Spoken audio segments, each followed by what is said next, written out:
to believe they're going to think it makes sense to pass a bill that doesn't yet have a CBO score, where hundreds of billions of dollars worth of taxpayers' money is penciled in by staff with a calculator, maybe a slide rule, possibly an abacus, or, are they going to, as seems likely, throw caution to the wind and cave again because the president told them to? Of course, business leaders and economists are calling this bill an economic disaster that will add trillions to our national deficit by extending the tax cuts for billionaires at the expense of American families, just like the 2017 tax cuts did.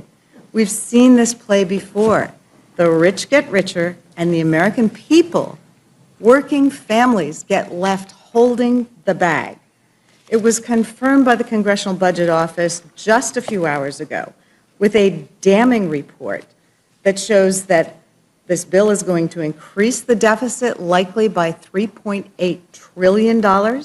It's going to cut billions from Medicaid and SNAP, and it's going to reduce household income for poorest Americans and raise household income for the richest Americans.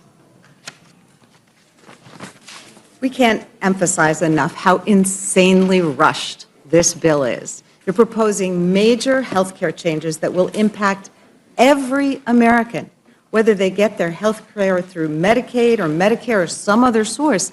The impact of those Medicaid cuts will reverberate throughout our health care system. Cuts to Medicaid will push hospitals, nursing homes, and health clinics into bankruptcy. And when those places close, it's going to be harder for everyone else to get health care. Now, turning to the panel before us, Mr. Arrington, Mr. Boyle, I assume you both saw last week's news that Moody's downgraded the United States credit rating, and I'm sure you've read about it because one of the biggest reasons for the downgrade was extending these unfunded tax cuts for billionaires.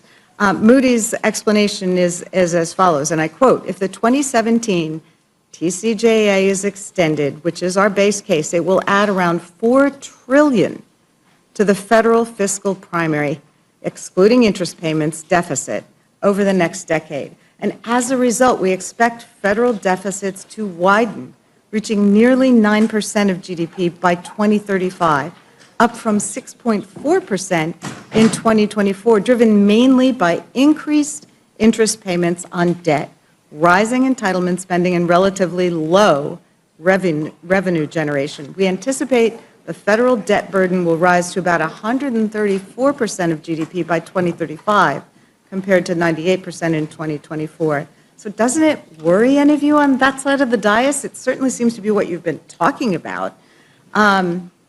It seems like a pretty damning indictment of the fiscal situation that Republicans are putting us in, and one that is going to become worse if they pass this bill. There's also this tidbit from that liberal journal, the Wall Street Journal, earlier this week. And I quote, "Investors sold U.S. government bonds and the dollar on Monday, after Moody's ratings late last week stripped the U.S. of its last AAA credit rating, citing large budget deficits and rising interest costs. Adding to the nerves about America's debt trajectory, the House Budget Committee approved a tax and spending bill Sunday that is projected to add trillions of dollars to that deficit." And another Wall Street Journal article this week was entitled "The Stark Math on the GOP Tax Plan. It doesn't cut the deficit." That article put it this way: the plan won't reduce federal budget deficits and would make America's fiscal hole deeper. While Republicans who vowed to reduce ratings say higher economic growth will fill the gap, budget analysts across the political spectrum have panned the Republican plan, warning that it worsens the U.S. fiscal picture. So there's no way around it. Your math ain't mathing. And the consequences are going to be disastrous for the entire country. Now, as we've been looking at this bill over the last few months, as it has been clear that it was going to require drastic Medicaid cuts, we do have this breaking news this evening that it's also going to impact Medicare. Mr. Boyle, this is a major revelation, and it's exactly why this bill is not ready for prime time, barely ready for the 1 a.m. time. So can you talk about how this is a backdoor cut to Medicare, which is going to cut for seniors, and what's going to happen if the bill passes? Yes, as CBO showed, because of the deficits that are baked into the Republican bill for billionaires, that would, because of something called the Pay-As-You-Go Act, or PAYGO, that would trigger sequestration of Medicare. And it would, again, according to the Congressional Budget Office, be to the tune of over $500 billion to Medicare, one of the biggest cuts to the program. Indeed, I would say the largest outright cut to the program in American history. There are some who might want to argue and rebut that by saying, well, we'll just go ahead and waive PAYGO. It's actually impossible in reconciliation because it would not meet to the requirements of the Byrd Rule. So you cannot waive PAYGO. These cuts to Medicare will happen if this bill becomes law. Thank you. That's obviously really concerning. Now, we've talked a little bit already about the fact that there isn't a CBO score for whatever the current version of the bill is, but we also know that there are ongoing negotiations about this bill. One of the things we've heard is that there may be an agreement on this SALT deduction, which has been so concerning to some of the Republican members. Is that agreement with respect to SALT likely to increase the deficit or decrease the deficit? Well, I mean, obviously, if the SALT cap is raised even further than what was in the bill that was voted out of Ways and Means and passed out of budget when we basically put all of the component parts into one, then basically one of two things would happen. Either the majority would have to find even more cuts in order to pay for the loss of revenue, or you would simply see these deficits increase by even more. Okay. That's what I thought. Thank you. The prints from Oversight and Financial Services aren't too great either. It's in these committees that our Republican colleagues snuck in some really bad stuff they're hoping will get lost in all the headlines about taxes and Medicaid. I'm really concerned by the Oversight Committee's contributions to this bill because the proposed changes to the federal employees' retirement system amount to a major pay cut for our nation's civil servants. It's a cruel policy. It takes earned compensation away from millions of hardworking people just to make a paltry dent in the staggering cost of their tax giveaways. So I know we're going to talk about the tax cuts later, but this is a multi-trillion-dollar handout to millionaires, billionaires, and Fortune 500 companies. It's the biggest government handout of all time. And to shave some dollars off the cost, Republicans are going to cut 13 million people off their health care, and it's going to force a punitive pay cut on federal employees. Mr. Lynch, I think you said 2.4 million employees. These are the public servants who work for you and me and our families and neighbors all across America, and they often do so for less pay than they would receive in the private sector, not because they're dumb, but because they're committed to public service. They give us tomorrow's weather forecast and tell us whether we need to shelter from tornadoes and floods. They prevent crop blight and the spread of dangerous diseases like bird flu. They make sure that the respirators used by coal miners and surgeons actually work. They make sure our food is safe to eat and our water is safe to drink. And these people whose pay is being so casually cut are FBI agents, Coast Guard employees, and doctors and nurses at VA facilities. So at a time when the FAA is struggling with staffing shortages that are impacting air travel, Republicans are going to make that problem worse by cutting the pay of air traffic controllers. These provisions are an unmitigated mess. I'd like to think that we can all agree, no matter the size or shape of the federal government, it should be effective and responsive to the needs of the American people. It should be able to efficiently carry out these core responsibilities, and the provisions in this bill are undermining our ability to do that. So Mr. Lynch, can you speak to how the oversight provisions in this bill are going to impact federal employees, including those serving in roles that are critical to our national security, our health, and our transportation safety? Absolutely. Thank you for the question. Your reference to the VA is very astute. So in a city like Boston, our VA nurses probably earn between 25 and 30% less than the nurses at the private hospitals, and there are a bunch of them, right? So now what we're seeing happening is that because of the shortage of nurses that occurred after COVID, a lot of nurses just retired.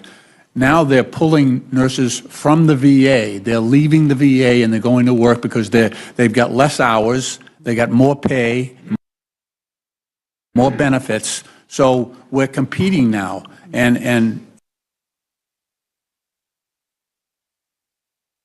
you know, this is going to make it much more difficult to retain those nurses. And the ones that have been there a while are the most valuable.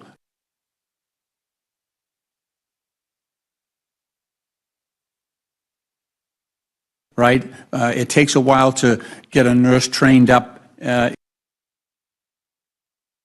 know, and fully skilled. It takes a few years.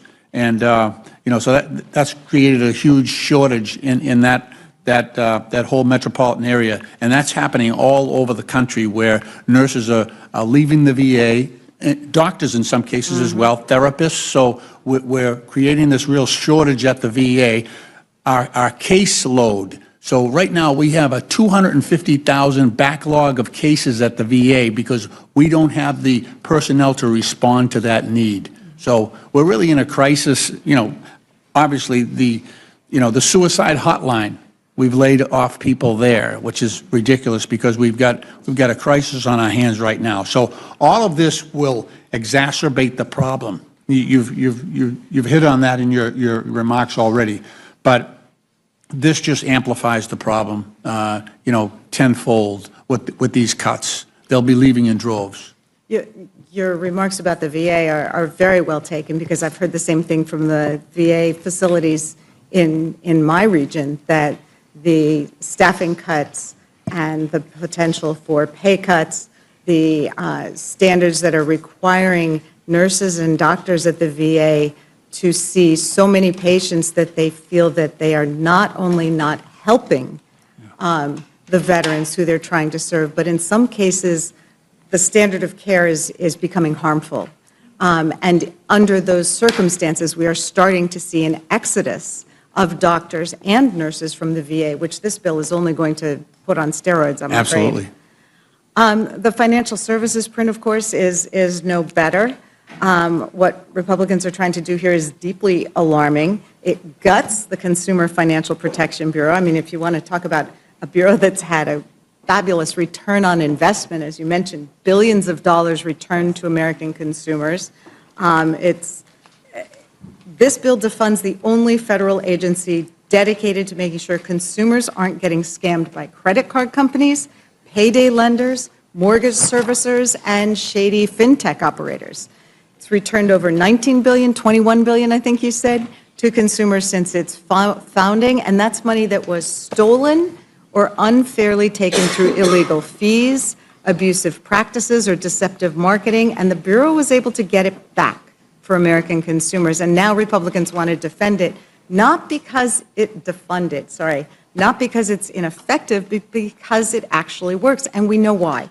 Because the Trump administration has already started dismantling the agency from within. In the last 2 months alone, the Consumer Finance Protection Bureau has quietly dropped 9 lawsuits it had brought against companies like Capital One and Rocket Homes. Years of investigation and enforcement work has been tossed in the trash with no accountability and no restitution for consumers. It's also frozen dozens of ongoing investigations, many into companies with long records of abuse. These companies have been accused of everything from improper loan servicing and unfair interest charges to failure to protect sensitive consumer data. And now, thanks to new political leadership handpicked by the Trump White House, those investigations are dead. Investigators can't call witnesses, issue subpoenas, or even talk to company lawyers, unless they get direct political approval, and that approval isn't coming.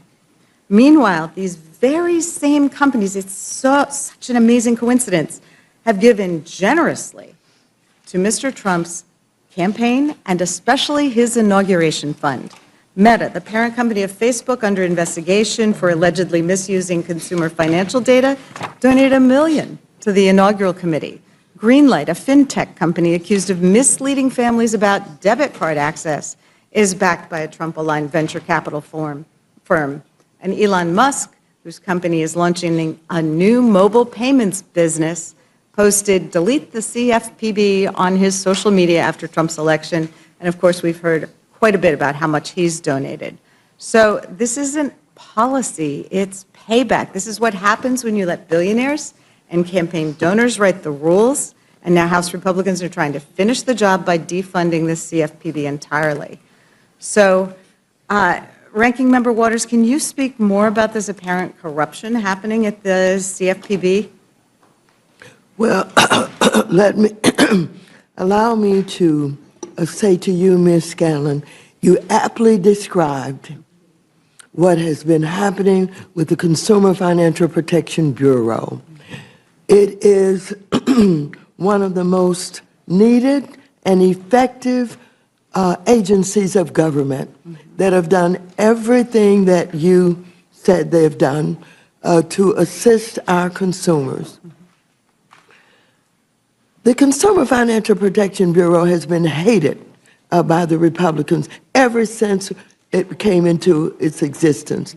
They have tried to kill it, and we've been in court all the way to the Supreme Court on several issues, and we keep beating them back.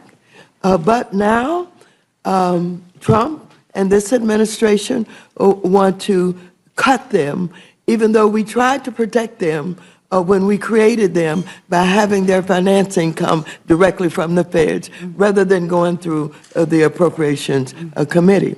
And they tried to attack that and other ways by which they thought they could get to the Consumer Financial Protection Bureau. They're finally coming up with ways by which they think they can do that. But the way that we have been in the courts with the Consumer Financial Protection Bureau, they still would be alive after a huge cut.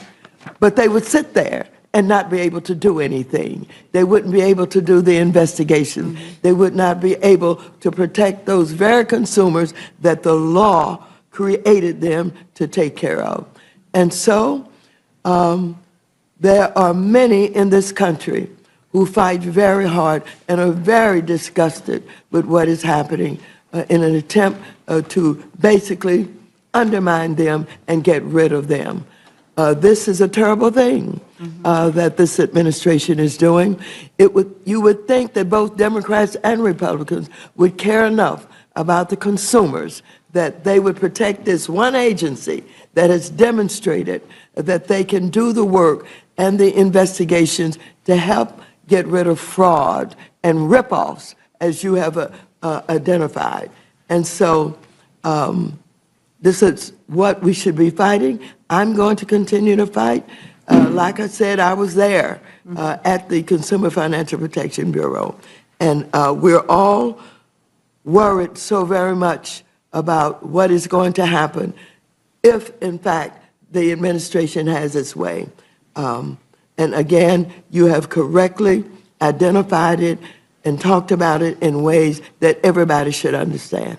It's really stunning that an agency that has been this successful in protecting American consumers is being zeroed out, when the only folks who are going to benefit are going to be large corporations and folks who are taking advantage of Americans. And apparently we don't, but I would hope that we would have bipartisan agreement that an agency like that should remain in place. I'll yield back. Thank you, Ms. Scanlon. Mr. Jack, you're recognized. Thank you, Madam Chairwoman. And Chairman Comer, given that I serve on the Oversight and Government Reform Committee, I will focus my line of questioning on you. And I'll just note from the outset, too, that you've done an incredible job with your leadership with the committee. You do a great job for your district, for the Commonwealth of Kentucky, and our country.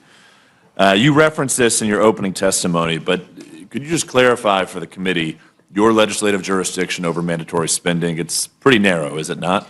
You're exactly right. Let me say, you're a good member of the Oversight Committee, Mr. Jack. We're glad to have you on there. But our jurisdiction was very limited to mandatory spending. All we had that would fall in the legislative jurisdiction would have been the federal employee benefits. Fair enough. And it's my understanding that federal employees get a hybrid pension that consists of both a 401k type defined contribution plan known as Thrift Savings Plan, or TSP, and a defined benefit annuity known as the Federal Employees Retirement System, or FERS. How do these benefits contrast with those offered in the private sector? Yeah, you're right. The private sector employers have shifted away from defined benefits towards defined contribution retirement benefit programs in recent years, and unlike what's provided in federal service, few private sector employers actually maintain both such benefits for retirees. In fact, a recent Department of Labor report indicates that only 15% of private sector civilian workforce had access to both defined benefit and defined contribution plans. And a question many of my constituents ask is, do taxpayers fund pensions for federal employees that are generally more generous than the ones they themselves receive, and are there any credible recent studies on that? Yes, according to a 2024 CBO report that I requested, CBO found that in 2022, federal employee benefits cost about $31 per hour worked, and $22 per hour worked for private sector employees. Thus, benefits for federal workers cost 43% more per hour worked on average than benefits for private sector employer or private sector workers. Fair enough. One thing that you've mentioned in your testimony, and I've heard you speak over and over about, more than 2 million federal retired employees currently receive federal pension benefits costing more than $100 billion annually, with taxpayers shouldering most of the expense. I just want to repeat that for the committee. 2 million federal retired employees that currently receive over $100 billion in benefits of those retired employees. Is that a fair statement? That is 100% correct. That is opposite of what some of the Democrats in Congress have been saying. It does not affect those. The benefits of those are already retired are not impacted, and the change we make to the FERS benefits, the supplemental retirement benefits, takes effect for those retiring after 2027, so that's a 2-year delay. Exactly. And just to clarify, for those future employees, people that may not be hired for years from now, I think they're given a choice when they're hired. Right. It changes in that aspect, but for those retired, it does not. But could you just walk us through what happens as it relates to those who may be hired in the future? Yeah, in the future, they're going to have a choice. They can be an at-will employee, or they can be the traditional government employee that Mr. McGovern cherishes. And if they're an at-will employee, they would receive a higher benefit. If they want to be a traditional employee that's protected with the very generous federal employee personnel laws that are on the books, then they can do that. So I think this is our proposal saves billions of dollars, and I think it gives federal workers a choice. Well, one thing I want to focus on as well is, my district, I'm just south of the Atlanta airport. I represent an enormous amount of air traffic controllers and heard a lot from the air traffic controllers throughout this entire process, and would just love for you to walk the committee through how air traffic controllers are treated as it relates to some of these changes. I know we worked at great lengths to ensure that we're recruiting the best, enabling the best system for air traffic controllers to thrive so we can keep our skies safe. Yeah, and Mr. Jack, you've done a great job advocating for them on the Oversight Committee, and I want to correct a statement that was stated by a Democrat on the Rules Committee earlier. The air traffic controllers are exempted from any changes in this bill. That's in print, so that needs to be clarified. They're completely exempted from any changes. And law enforcement officers, federal firefighters. That's right, Border Patrol. Wonderful. And as it relates to Border Patrol, just a helpful point as I round out my time. You also achieve savings by removing ineligible dependents from the federal employee health insurance program. I applaud this provision. Taxpayers should not bear the cost of fraud and error committed by federal employees, and did not, just correct me if wrong, did this provision get bipartisan support when it was taken up by the committee last Congress? It did, and that's something that we should all be applauding here. This is an audit to ensure that there aren't people on the benefits plan that are ineligible. And that's kind of what Brett Guthrie done with Medicaid. We're not cutting Medicaid. We're not cutting these benefit. With that provision, we're trying to ensure that people who are on the system are truly eligible and to remove those that are ineligible. GAO report estimated that if we do this audit, it'll save $1.5 billion.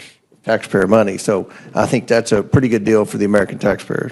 Well, I appreciate your leadership. I very much am grateful for yourself and all that worked on the committee to help support air traffic controllers. It's very important in my district. And with that, Madam Chair, I respectfully yield back. Madam Chair? Thank you, Mr. Chair. Madam Chair, I just want to point out, you called this meeting, and I'm looking at who's here. There's 4 of us and only 3 of you. And your members can't be bothered to even sit here and listen to the witnesses. And I just say that because if that continues, we're going to move to adjourn. So I hope that your members will, since you called this meeting, will actually be here present and listening to being in the other room is not being here. So I just point that out and say that we will feel obligated to move to adjourn again if that continues. Thank you.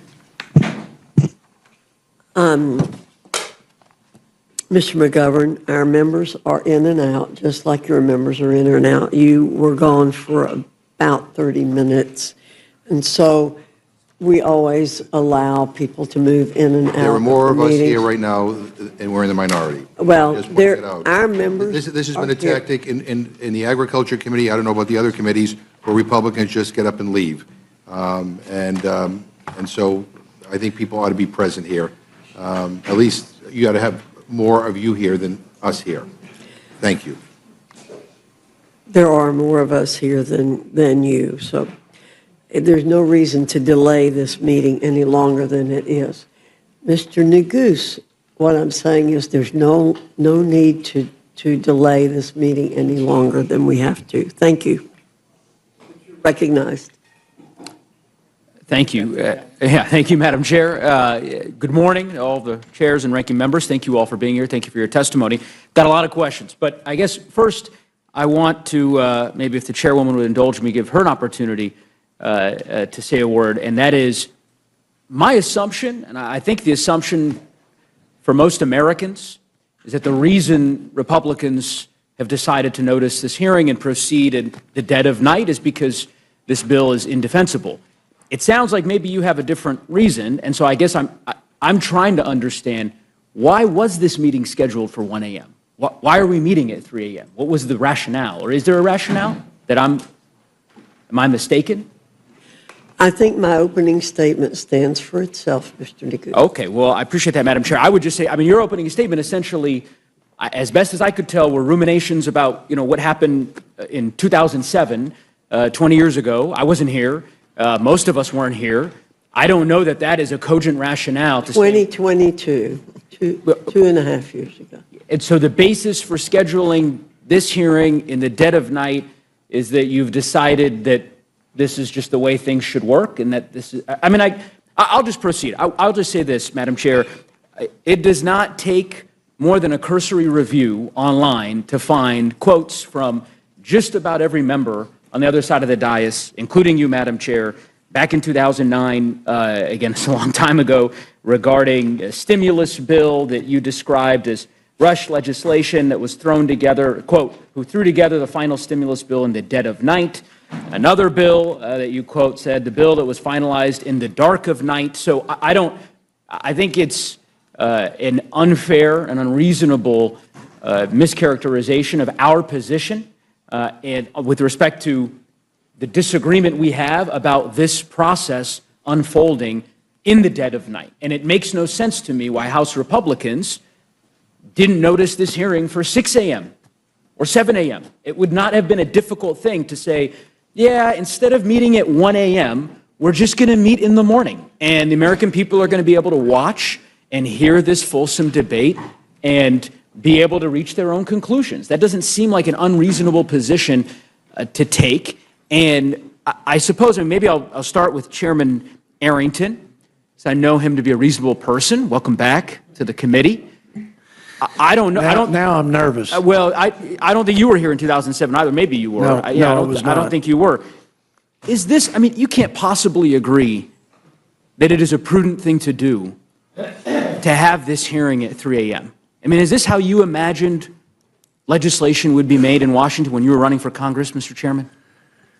Really? I imagined that we would have the sense of urgency to complete the task in the time frame that we set. And so the 5 hours between doing it at 1 a.m. and doing it at 6 a.m., that's the urgency you're describing? What deadline is there on Thursday, or tomorrow, I guess tonight, getting this bill done? What is the... Well, as you know, there are time frames associated with each phase of the process when Sure. you are conducting regular order. I'm very proud that this has been bottom-up, committee and member-driven, and it's been a regular order process. Mr. Arrington, and the goal was to have it done by Memorial all right, Weekend. I was hoping I could... I'm not saying I like you would give getting- me an intellectually honest answer, the kind of answer I think that your constituents and my constituents in Colorado and your constituents in Texas would expect, which is to say, obviously, this isn't reasonable.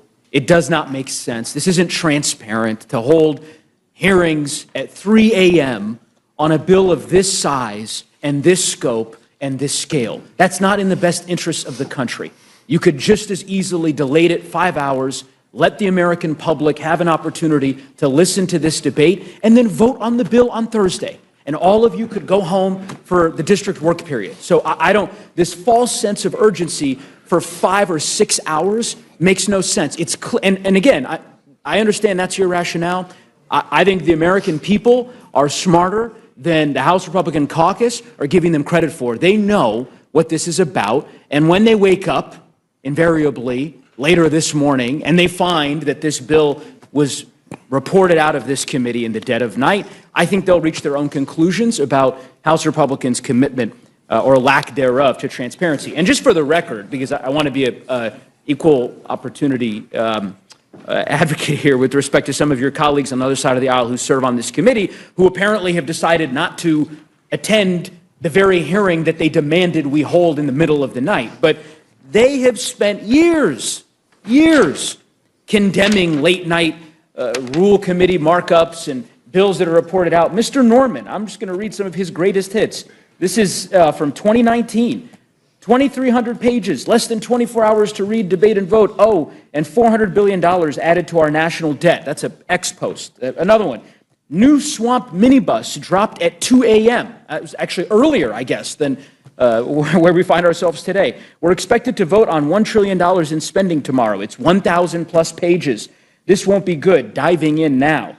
Another one. You'd never be expected to sign a 1,000-page document to buy a new car in a day. Why should Congress be expected to sign off on 1,000-plus pages resulting in $1.2 trillion in spending in a day? That's our colleague, Mr. Norman. I'll be very interested to what he has to say when we wrap this hearing up at 10, 11 a.m. later this morning.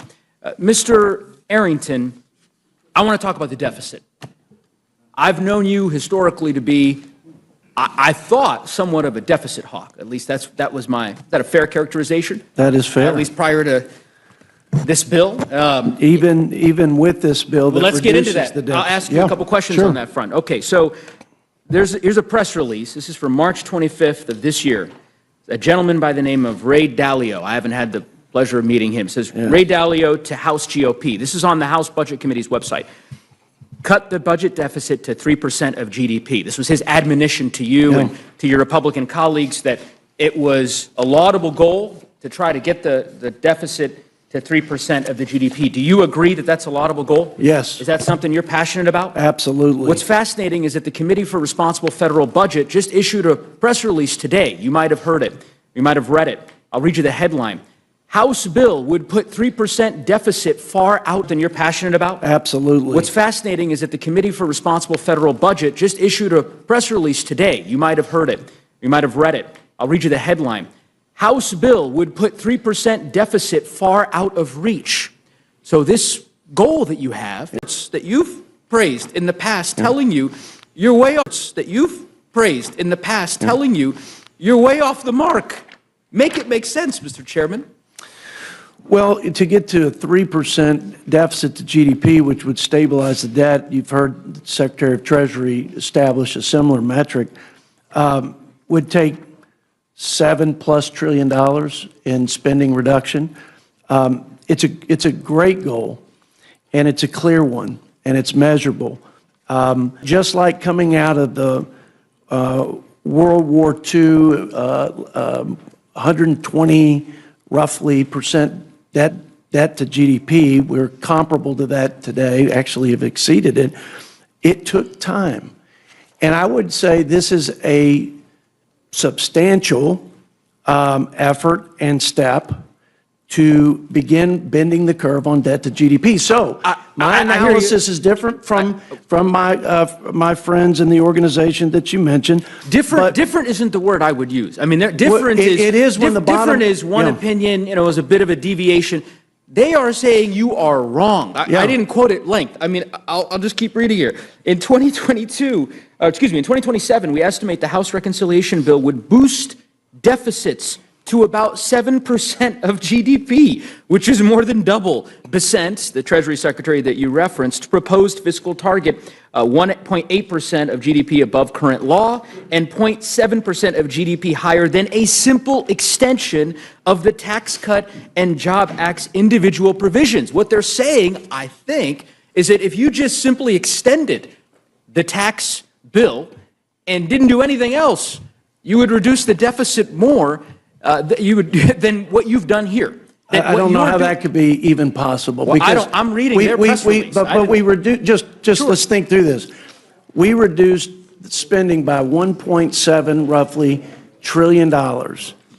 And they're suggesting by extending the tax cuts without that reduction in spending, we would be better off? I think I can tell you why. And I'm happy to give the ranking member of the Budget Committee opportunity. It's because of the tax breaks that you have given to the richest Americans embedded in this bill, such that at the end of the day, the savings that you've described ultimately don't put the dent into the deficit that you proclaim. Ranking Member Boyle, you can correct me if I'm mistaken about that. I like you both, but Neguse has the better side of the argument, I think quite clearly. I would point out a few things. The Committee for Responsible Federal Budget is, I have to say, admirably independent, and at times they are an equal opportunity afflictor of both sides of the political divide, depending on the piece of legislation that's coming down the pike. Their credibility is quite clear. They've been consistent when it comes to deficit and debt, and they are calling out the intellectual dishonesty in this piece of legislation. There's actually a conservative think tank called the Manhattan Institute, which indicates that the Republican bill is actually the most expensive piece of legislation since the 1960s, since Lyndon Johnson's Great Society. So it's no accident that Moody's chose this past Friday to, for the first time in American history, downgrade our debt. They've been withholding joining the other two credit agencies, one of which had downgraded our debt back in 2011 when the Tea Party Congress drove us right up to the brink in terms of whether or not we would have a debt ceiling crisis. And then there was another credit downgrade by a different credit agency a couple of years ago, which was also related to another potential crisis in terms of the debt ceiling. Though that credit downgrade a couple of years ago did also reference the future trajectory of our debt. And now here we are with Moody's, for whom the trajectory, because of this legislation, of our deficits and debt was finally what prompted them to be the last of the three credit agencies to downgrade our debt. So finally, as you pointed out, what we're seeing in the bond market, that can't be spun. That can't be papered over with a gimmick like current policy baseline. The The reality is these markets are charging us more now for our debt, which means higher mortgages, higher auto loan rates, higher costs for the American people. Yeah, I couldn't agree with you more, Ranking Member Boyle. And as I go through the constellation of the entities and the individuals that have opined as to the impact of this bill on the deficit, it's pretty clear to me the conclusion. Apparently, the CBO, the Committee for a Responsible Federal Budget, I was unaware of the Manhattan Institute's conclusions. I guess we'll add them to the list.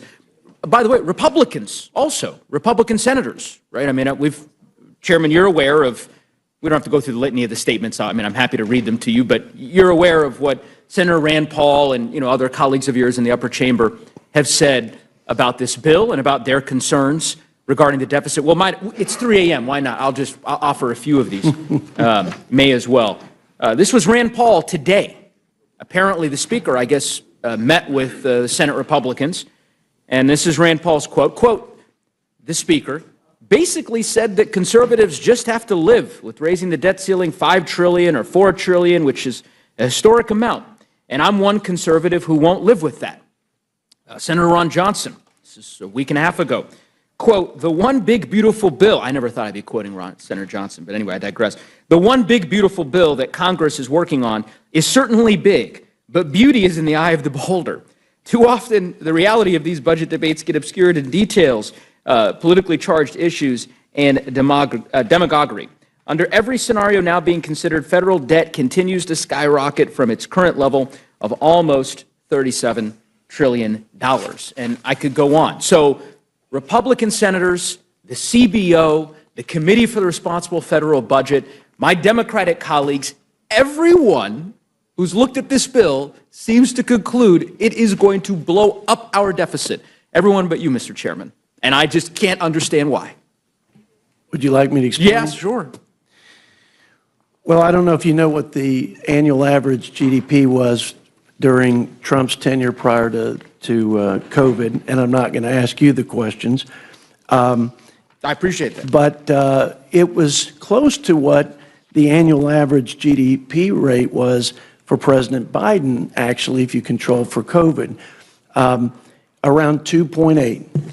It was 1.8 when President Trump took over in his first year of his first term. He was able, because of the pro-growth policies, including the Tax Cuts and Jobs Act, but also massive deregulation efforts, America First trade, et cetera, good energy policy, was able to move the needle by an entire 100 basis points, which over the budget window is about $3 trillion. So just to be conservative, we locked in an assumption that was lower than both, 2.6. So ironically, CBO projects the annual average growth rate at this point, which I think is actually pretty aggressive, given that they assume the tax cuts would expire, is 1.8%. So to have a conservative assumption of 2.6 plus the $1.7 trillion in spending reduction actually not only balances, but in 10 years it reduces the deficit, and more importantly, it brings the debt to GDP down, which I think is the best measure of the fiscal health of our country, by 10 percentage points. I've given when you, has that ever happened? I've given you some room to respond on that. Thank you for the time. Of course. Can I tell you what the Committee for Responsible Federal Budget Well, said about? I wish you wouldn't. I'd be happy to, because they actually looked at this exact issue. Yeah, sure. I think it's important. And they said, and I'll quote, most analyses have found that the House bill, that the House bill would have either a modest positive or modest negative effect on output and would not meaningfully change the annual growth rate. Yet even with the concurrent budget resolution's assumptions of 2.6%, the very percent that you just identified, average real annual growth, which is quite optimistic in the near term and highly unrealistic over a decade, deficits would remain well above the 3% target. Mr. Chairman, look, I get it. It's one source, but we've been through this routine previously. Yes. I know when you testified in front of the committee before. I recognize you're here selling a product that I honestly don't think that you agree with, but, I understand the assignment. And so I will just simply tell you, I don't think that this bill is in the best interest of the fiscal health of our country, and there's a reason why virtually every expert has reached the same conclusion. I want to ask some questions of Chairman Hill, if he might indulge me. So can you just describe to us, Chairman Hill, the impetus behind the Public Company Accounting Oversight Board? Public Company Oversight Board, what we've done is we've transferred. No, not what you've done recently. I'm asking, why do we have it? How was it created? It was created during the crisis around the failure of Enron. That's right? So it's in the wake of Enron, in the wake of WorldCom, in the And there wake was of... an assertion by the Congress at that time that all public accounting firms needed an independent regulatory body. Correct. And that assertion, you probably are aware, was supported by an overwhelming majority of the Congress. It was. You know how and many... and so we're continuing that I oversight know. of public... Do you know how many members of Congress voted for that bill to create the Public Accounting Oversight Board? The vast, vast majority. Very few people voted no. 431. Yeah. 431, signed into law by President Bush, right? And you all have chosen to eliminate it, right? Not true. You're not eliminating it. No, we're transferring the authority to oversee the public accounting from the PCAOB to the SEC. To the SEC, got it. But you're not allocating any funding to the SEC to actually perform these duties, right? There's no money in this bill for that. We are taking the fees that were being charged to the companies and eliminating those fees. I understand you're limiting the fees, yeah. So my point is, you've said, We're you said I'm saving not man- dismantling the agency, but we're moving it to the SEC. But we're not giving the SEC a dime to do any of these critical accounting functions that virtually every Republican in the United States Congress supported a mere 20 years ago, right? We're cutting the mandatory spending that is in this, currently in the budget for the PCOB, transferring those authorities to the SEC, and I'm sure they can come to the Congress for appropriations. Got it. So in the interim, there will be no public accounting oversight No. activities, right? Yeah. That's not true. The work do you mean? of overseeing the public accounting firms will continue. By who? We've contemplated that in the bill in the terms of the phase-out. It's in the reconciliation bill. Describe it to us. I mean, I guess I'm trying to understand. You're saying it gets moved over to the SEC. There's no new funds. There's no mandate that there be... There's a phase-out period in the reconciliation bill, and that will afford the SEC the opportunity to seek appropriations. So does the bill it gives the SEC the opportunity to seek appropriations. So until that agent, and of course we have no idea as to whether or not the Congress will ultimately consent to that appropriation request, there's also no language in this bill that mandates that the Public Accounting Board, the personnel who work for this entity now that's been in existence for 20-some-odd years, are rehired by the SEC. That's true. Okay. This is coupled with, obviously, we've gone to great length, and Ranking Member articulated well the cuts to the CFPB, and I know you don't contest that, the 70% cut, obviously, to the Consumer Financial Protection Bureau. We're taking the cap of the amount of money the CFPB can request from the Fed from 12% to 5%. It's not being cut, as the gentleman from Pennsylvania asserted, to zero. It's also not the only agency that does consumer compliance in the financial services sector either. I understand your rationale with respect to that secondary part, but I just want to zero in here on the financial piece, because I guess my read of the bill was that it will significantly reduce the funds that are available for the CFPB to be able to perform the duties that it's responsible for executing under federal law. The CFPB is often lost in federal court time and time again for exceeding its authority, proposing regulations that are not statutorily approved, proposing new functions that are not statutorily approved by Congress. And we believe that the money that is in the 5% cap is adequate for them to do their compliance responsibilities under the Act. Yeah, again, I got your question. I hear your rationale for opposing the CFPB. I was just trying to get a better sense of... I didn't say that. I said we think this is the adequate that's funding. adequate for them to perform the function, but that it is a significant reduction in the resources that they have. And I understand... In FY 2019, it was exactly around $250 million. This year in FY 25, they're proposing $800 million in spending. And yet, in our view, the spending is adequate to be at $250 million, looking at their own analysis of their own personnel, compared from when it was at its full initial Got it. operating phase in 2012 and comparing it to today, we believe it's adequate. Okay. Financial Stability Oversight Council, reducing funding by 90%. No. No? What we've done is the fees that are the budget for the Financial Stability Oversight Council, which is supported by bipartisan members in the Congress. Right. We're simply saying that it's the actual expenses. So the Office of Financial Research, where that revenue takes place, we've looked at the 3 years average use to support the FSOC's operation. We've capped it at that 3-year average level for the actual functioning expenses of FSOC. We're not eliminating FSOC. We're not eliminating the funding for FSOC. I want to give the ranking member an opportunity to respond, and perhaps she can clarify if I'm misunderstanding the nature of the way in which FSOC's funding will be implicated. So I'd like to have that clarified.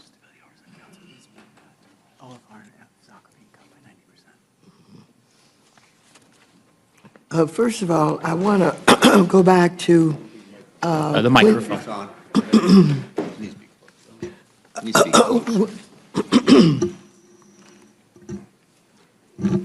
I want to say a word about the PCOB that is being transferred. You talked about the fact that the PCAOB was being transferred to the SEC. And you wanted to know whether or not there were any funds that followed that. And the answer by Chairman Hill was that they could come and ask for more money. But it is really a lot more serious than simply whether or not they have the money. They had a hard time getting an agreement with the Chinese that are in our financial markets. But under the Biden administration, they were able to work out an agreement with the Chinese that was very, very important. Now, that agreement does not extend to the SEC. And so that means that the SEC, the auditors won't be able, perhaps, to deal with China, Germany, and a lot of the other places. So this is very, very serious, and I just wanted to say that. Next, you were talking about the council. FSOC. About why it is so important and what is happening to it. Well, the council is very important because we are at a time when all of these crazy tariffs are being initiated by the President of the United States of America. And we have rising inflation also. This means that the cost of loans are going to be much more expensive. I want you to know that investors around the world are freaking out, unsettled about what is happening. And so what you have is not only the unsettlement, but the uncertainty that is being created by these tariffs. And we haven't talked a lot about tariffs here tonight. And the president is giving all these excuses why he wakes up in the morning and decides that he's going to change the amount of the tariffs. And he said that the reason that we're having all these tariffs is they aren't paying their fair share, and he's going to use the new money that he's going to collect for manufacturing, et cetera, et cetera. He's going to do all of that. However, I want you to know that these tariffs are being placed on bananas and coffee, and that has nothing to do with what he's saying he's going to use the money for. So the council is so very important as we take a look at what needs to be known with this crisis that's being created and how the federal government could get involved much sooner than what happened in 2008. And so we need it. If you just take a look at what happened with AIG, which is one of the biggest problems that had to be corrected, they got in charge of that, and they were able to not only give new oversight, but it was restructured, and it was no longer a threat. So it's very important to have the council and the research that goes along with it. Well, I would say, thank you, Madam Ranking Member, and I would just say, Mr. Chairman, Chairman Hill, I respect your expertise. I know you've worked on these issues. I know you've served in the Treasury Department, and I understand the policy reasons that you might have, and We were directed, and Mr. believe. Nagis. Well, let me finish. It wasn't a question. That you believe with respect to some of the changes that you're seeking to make. My simple suggestion is that the changes you are making to the Accounting Board, to the CFPB, to FSOC, taken together in the aggregate, all of these agencies, these entities were created for a reason, right? And they were in the wake of very serious financial crises that engulfed our country. And I don't think that it's in the best interest of American consumers to pursue these kinds of changes. I also think they're policy changes, and that, ultimately, if the parliamentarian in the Senate is abiding by precedent, that they shouldn't make it through the birdbath, but that's a different inquiry. So, in any event, I will move on. My final question to Chairman Comer. Mr. Chairman, so with respect to the exchange you were having with one of my colleagues earlier about the exemptions that you all crafted into the bill regarding air traffic controllers, that's in relation to the at-will, this distinction essentially between giving federal employees the choice of choosing the at-will employment versus non-at-will employment, federal protections, but a higher retirement contribution. Am I right that that's what the exemption is applying to? What's that? I mean, I don't understand your question. Why don't you describe to me, I wanted to better understand the new language, the language that you all have adopted regarding air traffic controllers and law enforcement. They're exempted from any changes. Any of the changes that you all are making with respect to the federal benefits system. That's correct? Yes. Okay. That didn't exist in the original bill, or was that not the case?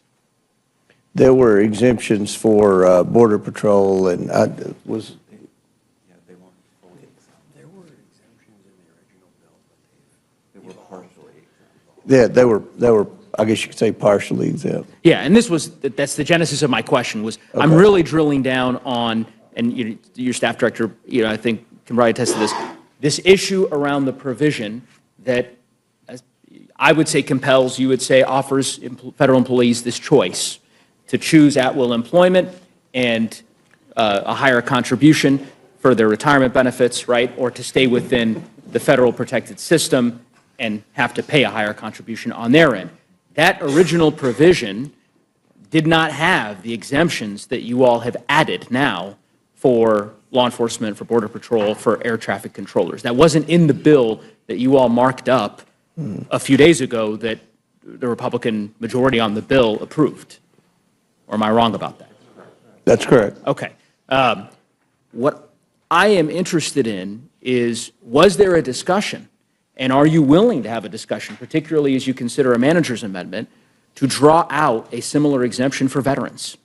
So veterans who have rights under the in the current system, if you're a veteran and you work at any of our federal agencies, right, but you don't fall into this particular job classification exemption, you have rights before the Merit Systems Protection Board that you can adjudicate, right, as a veteran. And my point is to simply say, why wouldn't you draw out this exemption to include veterans, irrespective of whether or not they fall into this classification or not?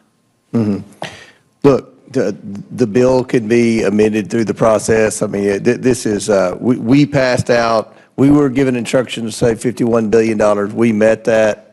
And look, during discussions, there's going to be minor changes made here and there. With respect to at-will, I want to make it clear there are certain states that have at-will civil service employees.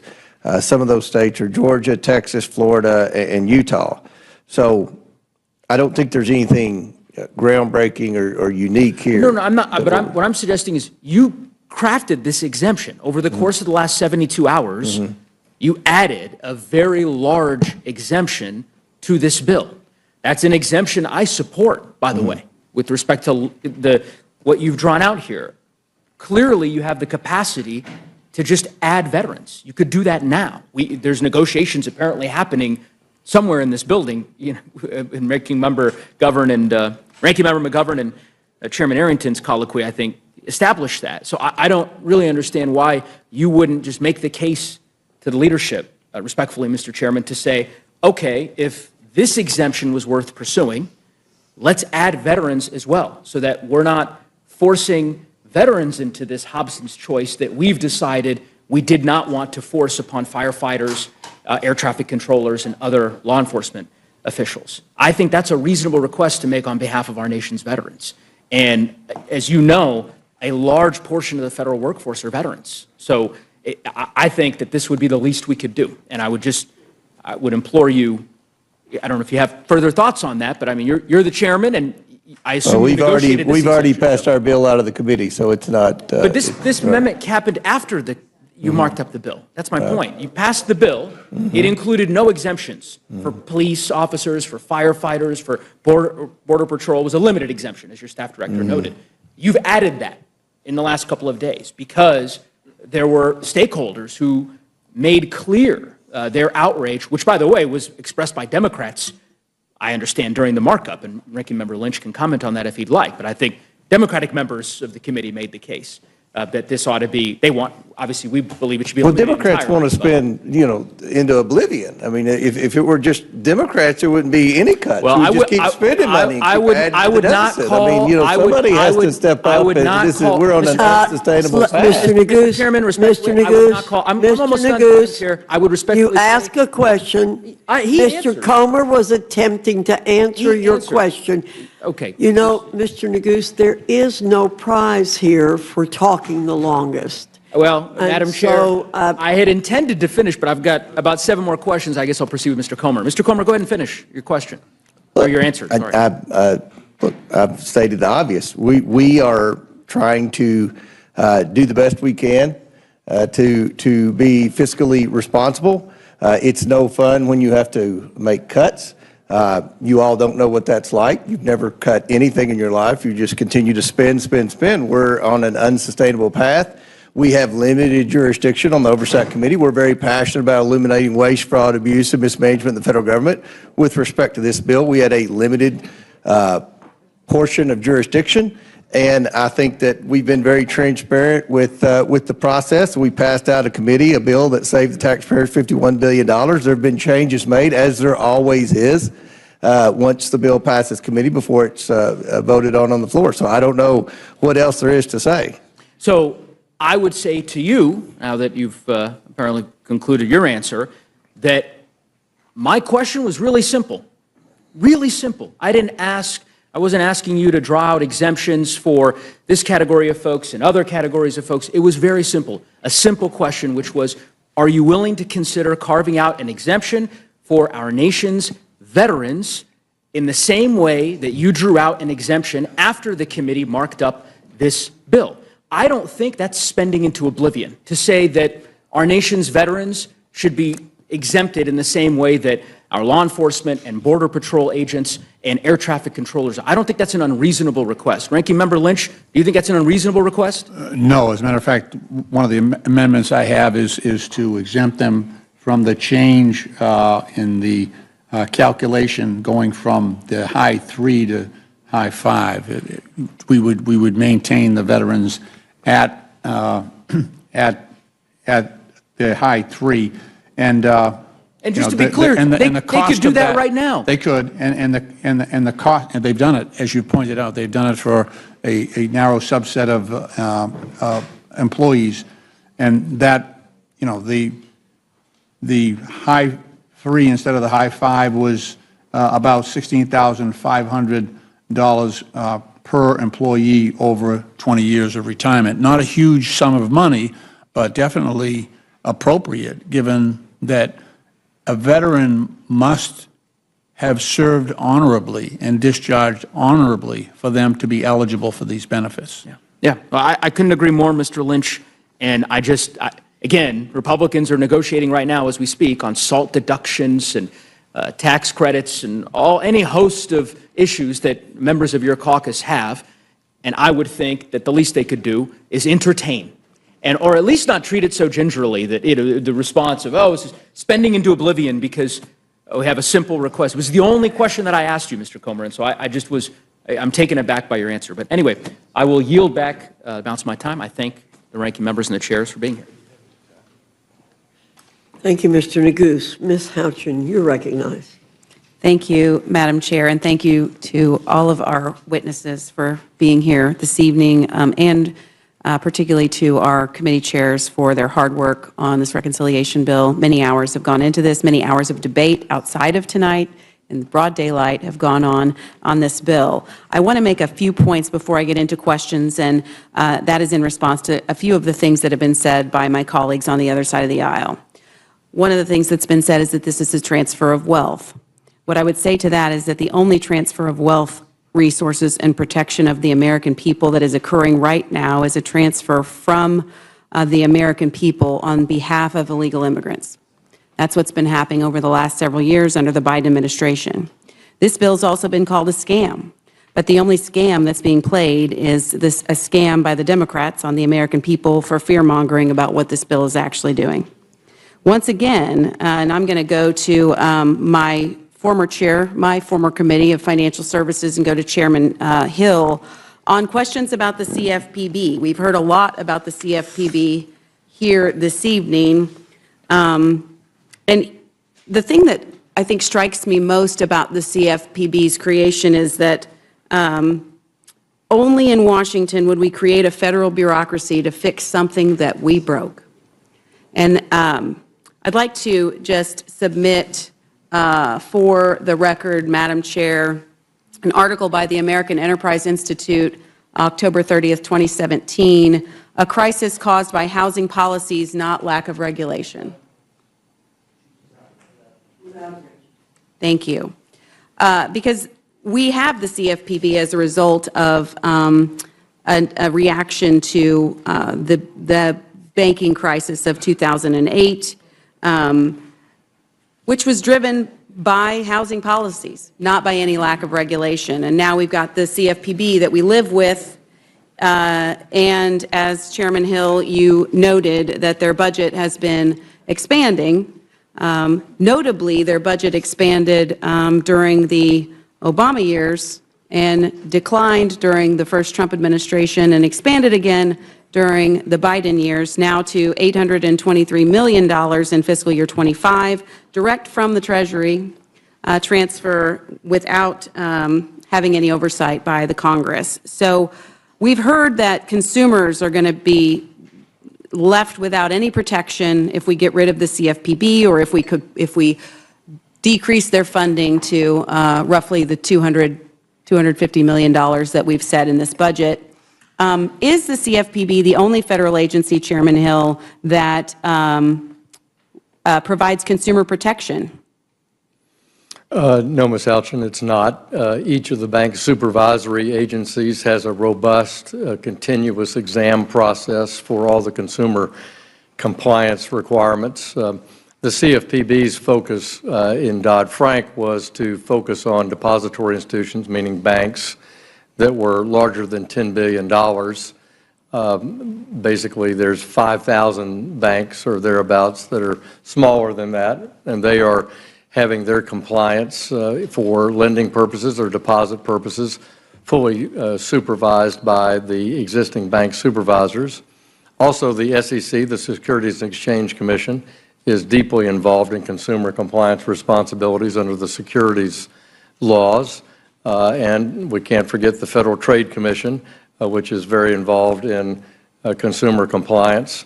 And those are the principal federal agencies for consumer credit, consumer deposit issues, both for banks and non-banks. And then we cannot forget that the states also regulate non-bank consumer finance, and the state's attorney generals enforce those laws. So there's no lack of oversight and consumer protection in the financial services space, and therefore That's why, in my judgment, since we're here talking about a reconciliation bill, that the Consumer Financial Protection Bureau can complete its statutory tasks under Dodd-Frank with the 5% cap of the Federal Reserve funding. And the two other changes that we made there was simply saying that their civil penalty fund, where they charge wrongdoing and collect funds for the benefit of victims. Once that fund is, the victims are repaid throughout the adjudication process. If there's any surplus money, instead of them being able to keep it, that it go back to the Treasury to benefit the federal budget. And likewise, we say that while they're a unique agency because they have no oversight, they have no congressional appropriation, they have no inspector general, they have no real full compliance with Administrative Procedures Act, for example, in their rulemaking. They've been struck down in the federal courts for overreaching their statute. We also, they have a unique position that once they take their money at their request from the Federal Reserve, they get to carry it over. I don't know a lot of federal agencies that can carry over spending and pile up cash on their balance sheet after September 30 each year. So we cap that in this bill at 5% of that annual budget that they can have. And in fact, the CFPB has a civil penalty fund sitting on about $2.5 billion, according to my account. 1.7 billion of that was a fine levied against one entity, but they can sit on that cash too. Is that correct? They can. What we argue is that that money should be allocated to settle victims' claims, and that can take some time during the legal process, so that money can certainly sit there. But the money that's not dedicated to paying a victim claim should be returned to the Treasury. So you mentioned the FTC. I'm glad you mentioned that because the motto of the Federal Trade Commission is protecting American consumers. In fact, the United States has 12 separate federal financial regulators and state regulators for securities, banking, and insurance. And it is duplicative that we do have the CFPB. We certainly don't need to be funding the CFPB at the extent that we do because, as you mentioned, not only do we have states' attorneys general who are also protecting consumers, but we also have plaintiffs' lawyers who can take class action suits as well. Madam Chair, I would like to submit for the record an article dated February 18th, 2025 by the Cato Institute, Consumers Will Be Safe Without the CFPB. Without objection. In the remaining time that I have, and I've gone over 5 minutes, but I do want to go to my Budget Committee Chair, Mr. Arrington, just with really one question. Has the CBO ever been wrong? Well, in my short tenure, they actually were off in their estimation of the deficit, and their excuse was it was hard to keep up. I'm paraphrasing. It was hard to keep up with the trillions of dollars in spending, would be $8 trillion total in deficit spending of the last administration, $2 trillion by executive actions. That was what was hard. So let's consider all things. They were off by $1 trillion. Which that's a big miss. And so, yes, they've been wrong. They were wrong in their projections on revenue to the Treasury post-TCJA. We had record revenue, record corporate revenue. So they are wrong often, and sometimes they're wrong in an order of magnitude, in one case by $1 trillion. And if I'm not mistaken, sorry, I went past my second, I went on to a second question, and I'm going to be wrapping up. They underestimated the cost of the IRA, and they underestimated the benefits of Trump's Tax Cuts and Jobs Act. Is that correct? Along with underestimating the cost of Obamacare and a whole list of other things, but that is correct. I will say that JCT was the initial scorekeeper or administered the score for the IRA tax credits, green energy tax subsidies, and they were off by almost 4 times. Yeah. the actual cost. So all this conversation about how reliant we should be on CBO scores to tell us what, the cost of what we're doing is going to be, CBO has not been all that reliable, and as history has shown. Is that correct? That's correct, and if I may, Ms. Houchin, I'd say the best predictor of the future is past performance, and what we tried to do is be conservative about a growth assumption at 2.6, which was under the annual average of both President Trump and President Biden. I thought that was the responsible thing to do, which forced us as a conference to put these gentlemen in the position, among other authorizing chairmen, to dig deep on rooting out waste in this, the people's government. I'm very proud that in the end, it's reducing the deficit by about $175 billion. We need to do more. We need to rinse and repeat future reconciliation bills. But the debt to GDP going down by 10 percentage points is, in this environment, and over the last couple of decades is just probably unfathomable, but we've achieved it.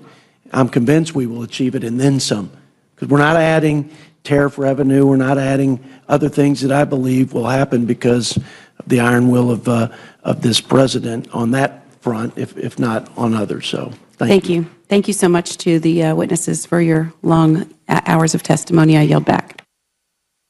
Thank you, Ms. Houchin. Ms. Leisure-Fernandez, you're recognized. Thank you, Madam Chair. And I don't know whether to say, buenos dias, good night. We don't really have a word in either Spanish or English when you start at 1 a.m. and when you finally start asking questions at 4 a.m. But it is still nighttime.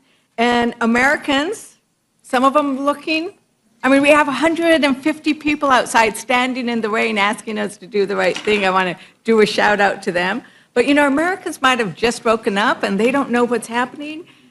But let me tell you, it's a nightmare, right? We are living through a nightmare. And if you are a veteran, if you are a pregnant mother, if you live in rural America, is a Republican nightmare. Because this bill that they are going to be pushing through in the dead of night is the biggest transfer of wealth from the poor, working families and middle class, to the wealthiest, right? And CBO put it out. Now, they don't want to pay attention to CBO because they don't like the facts, right? They don't like what it actually looks like. But we know that these numbers are horrible, and we'll get into them in a bit. But when we think about this transfer of wealth, especially this chart here, it gets me. It really gets me. There we go. From the lowest decile to the highest that CBO put out. And many of the people in this room are people of faith. And they might have heard when John the Baptist actually said that if you have 2 tunics, you should give one away. And if you have wealth, you should help feed the hungry. What we are seeing here today with the Republican bill is the actual opposite. Republicans are taking from the poor and giving to the rich so they can buy more tunics. The wealthy don't need any more money to buy any more yachts. But when you take away that $6 a day that the poor and the working poor are receiving to put food on their table, you are taking away from the poor to give to the wealthy, the exact opposite of what John the Baptist told us what we should do. And no matter how you slice this, it is raising the deficit, right? We don't know exactly how much because they keep changing the bill. 2 trillion, 3 trillion, 5 trillion, 7 trillion. It keeps going up and down and backwards because they keep tweaking it, keep negotiating, adding more. But it is raising the deficit. And so this bad billionaires bill, it's not beautiful. it's bad and it's for the billionaires, is going to be paid for by you, the American people, because you're going to have to pay back the debt that they are borrowing to give to the wealthiest among us. So Trump is betraying you. He's betraying rural America. He's betraying veterans. He's betraying working families. But, you know, the ranking members and the chairman, I really need to give it to you. You've sat in your chair, even well, most of the Republicans have been absent. You have all been here, and so I appreciate you. You know, let's start with the idea and this concept of the deficit. Our colleagues talk about it all the time. Representative Roy, who isn't here, who hasn't been here much tonight, well, he's not here. The hearing is here, right? Representative Massey, who used to sit all there, he has that little ticker, right? Everybody sees this ticker, you know, that goes on. I'm so worried about him because once you guys pass this bill, that thing is just going to go so fast, it's going to burn a hole through his suit. And Representative Norman, he's often rallied against increased deficits. In fact, you know, Congressman Roy said, who's not here, but since he's not here, I'll quote him. Open quote, "I have to now admonish my colleagues on this side of the aisle. This bill falls profoundly short. It does not do what we say it does with respect to deficits." You know what? I agree with Representative Roy. It doesn't do what they say. It increases the deficit. So, Chair Arrington, it sounds like you are in favor of reducing deficits. Correct. Would you repeat that, please? I apologize. Do you favor reducing deficits? Yes, I do, which is why I support this bill. Which is why I support the bill. So the problem is that you're saying we want to reduce the deficits, but any outside analysis of this bill, any independent analysis of this bill actually increases the deficit. So, you know, Ranking Member Boyle, they keep saying it doesn't increase the deficit. How can they get to that when we've had all these independent analysis of a deficit increase? Well, I mean, CBO, which of course is not infallible, but it's not just CBO. It is literally every organization that I've seen, from nonpartisan to center-right, Committee or Center for Responsible Federal Budget, CBO, Yale Budget Lab, Wharton Budget Model, Manhattan Institute. The list goes on and on. So for the other side to be right, all of those organizations I've mentioned would have to be wrong. I think that is highly implausible. Right, and we also heard the White House press secretary yesterday say, this bill does not add to the deficit, right? Quote unquote. So what we are hearing is basically, trust me, don't trust any independent analysis, trust me. And I heard Chair Arrington, a lot of what you're basing your thought on, if I'm correct, is you're looking at growth projections, and that's why we're not going to have the deficit that all of the other ones are talking about. It's a combination of revenue from growth and the deepest spending reductions in the history of the country by twofold. So it's a combination of the two. So I agree with you. These are we agree. These are the deepest spending cuts, I think, ever, right? But which is ironic because it only represents a very small, like 3% of the entire federal budget. Isn't that incredible? Right. So I think that's where we agree. You know, I kind of agree that deficits are a problem, right? But what you are doing is, instead of saying there are different ways of cutting the deficit, you are saying we're going to cut the deficit by going after the people who rely most on the programs to feed the hungry, to make sure that Americans have health care, to make sure that veterans who rely on Medicaid and these programs to make sure you're not hungry, disabled people. Like, you are cutting the programs that Americans need the most. And that is something that we can agree on. And you're doing that so that we can benefit the wealthiest among us. So this chart here that the CBO put out is just the top 10 percentile. But, you know, when you go down to the rest of them, it is actually the richest 20% get 67% of the benefit.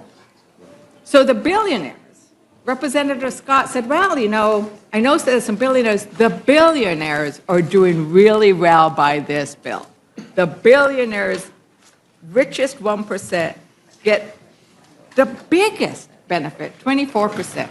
Let's make clear, this is a transfer of wealth from working class families, from those who work for a living, those who are disabled, to the billionaires. Now, Chairman Arrington, you know, the Cato Institute, which is, and then, you know, it's not a left-wing institute, right? They actually, to your point of this is going to lead to a lot of job growth, says, as to the Ways and Means Committee, and it's gotten worse since then, I'm going to quote, Mr. Chair, I ask unanimous consent to enter into the record the Cato Institute. Republicans' one big, beautiful tax bill needs a makeover. Without objection. And so I'm going to quote from it. It said, the Ways and Means Committee's one big, beautiful bill falls short of delivering serious pro-growth tax reform.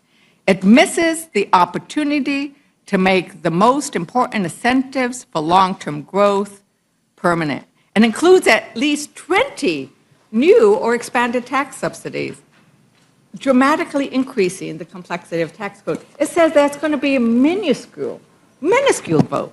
So you're going to put Americans through all this pain for very little growth,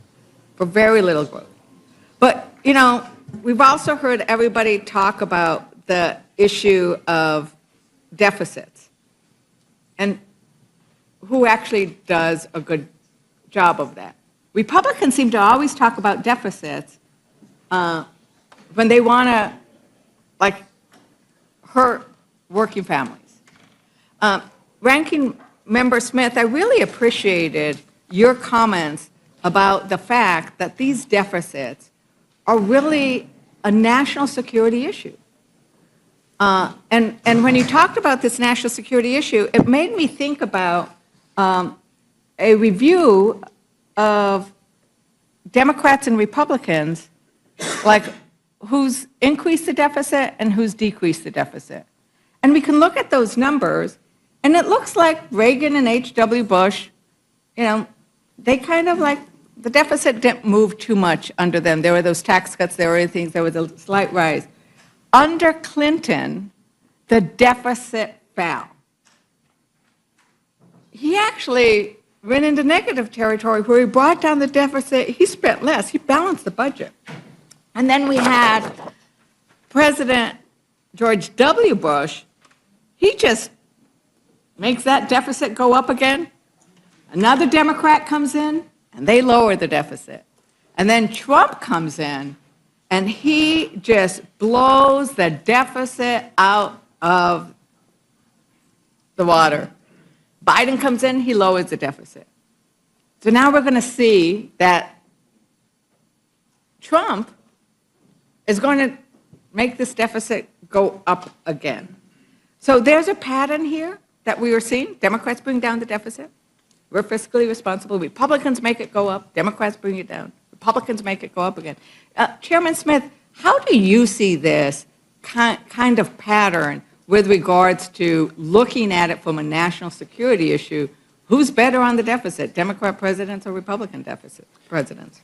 Well, as I said, if you believe that the Department of Defense needs more money to meet the challenges that we face, and we do face an incredibly complex threat environment and a lot of challenges there, then you're going to need resources to do that. And if you significantly reduce the amount of revenue coming in, you're not going to have the resources to do that.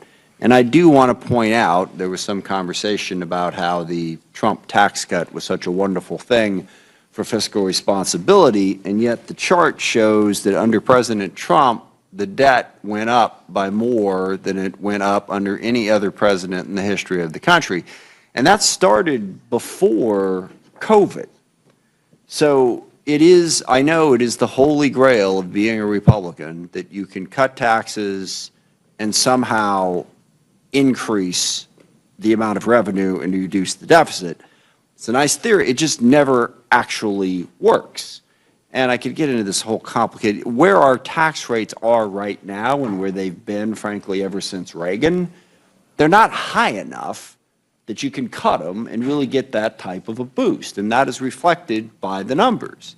And I know this is what the Republicans have decided to tell themselves to get through passing this bill, is that somehow there's going to be this magic wand and growth is going to appear and it's going to solve all of our problems. It's just that that's literally never worked.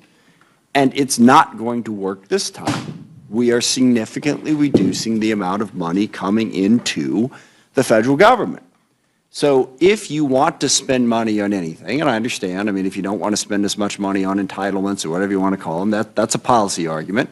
And if you're going to say, look, I don't want the taxes, so I'm not going to pay for that.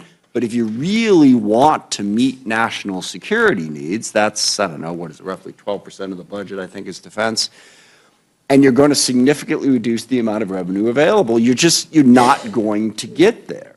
And again, it's this myth that if you cut taxes, you're going to get more money than you would have gotten if you hadn't. Now, by and large, revenue goes up year to year because population growth and all of that, but it goes up by less if you reduce the amount of revenue that you're collecting.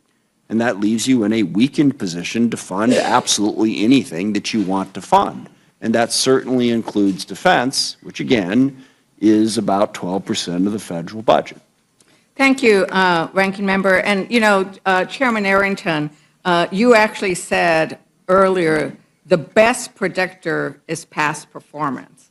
And I think that the chart, which shows that deficits have gone down during Democrat presidents and gone up during Republican presidents, is an incredible predictor of future performances. Except it's not true. I mean, if you want me to respond, I can, but if not, that's okay. But it's not true. So you mentioned my name. I just want to get that out. By the way, President Biden, under his tenure, increased the deficit by almost twice as much when you look at the partisan, not bipartisan legislation in an unprecedented pandemic.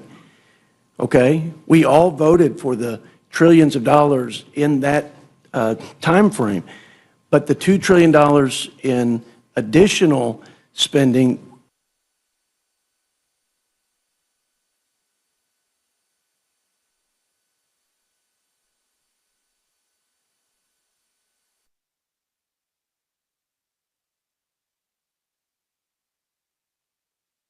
purely true. We all have contributed. I mean, both parties have. There is no question. And there are structural problems in the budget that are promises made that that we have not been willing to fund by either saving money through cuts or raising revenue. So what we've done is we've deferred the tax on our children, and we're going to stick them with the bill. So there's not a profile in courage in this town on either side in terms of the parties.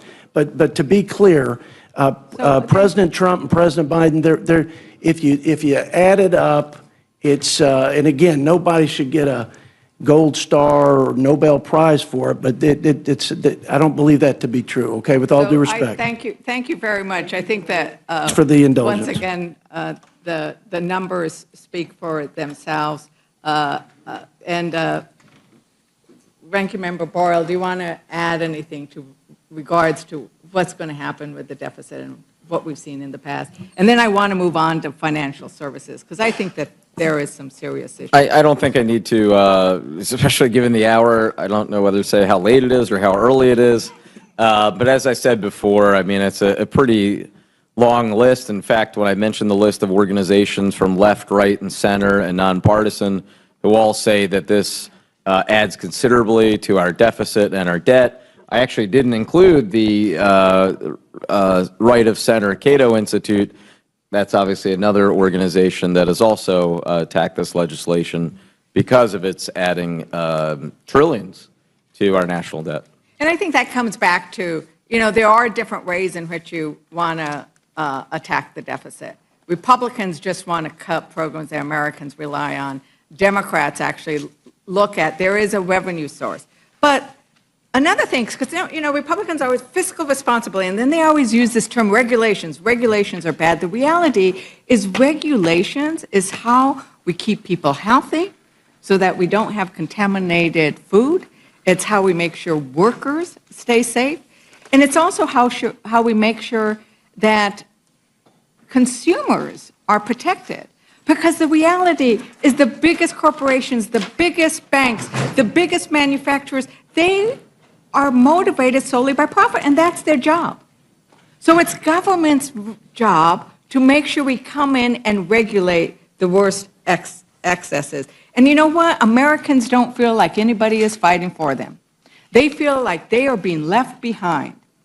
And the reality is what Republicans are doing to those organizations that are supposed to be fighting for the working families, for the consumers, they're getting rid of them. They are getting rid of them by starving them. And that's what they're doing to the Consumer Financial Protection Bureau. Let's see what that says, Consumer Financial Protection Bureau. They are protecting the consumers. And they've done so by bringing back $21 billion. That wasn't $21 billion that came back to the federal government. That was $21 billion that went to American consumers. And they're the ones who are speaking for the little guy.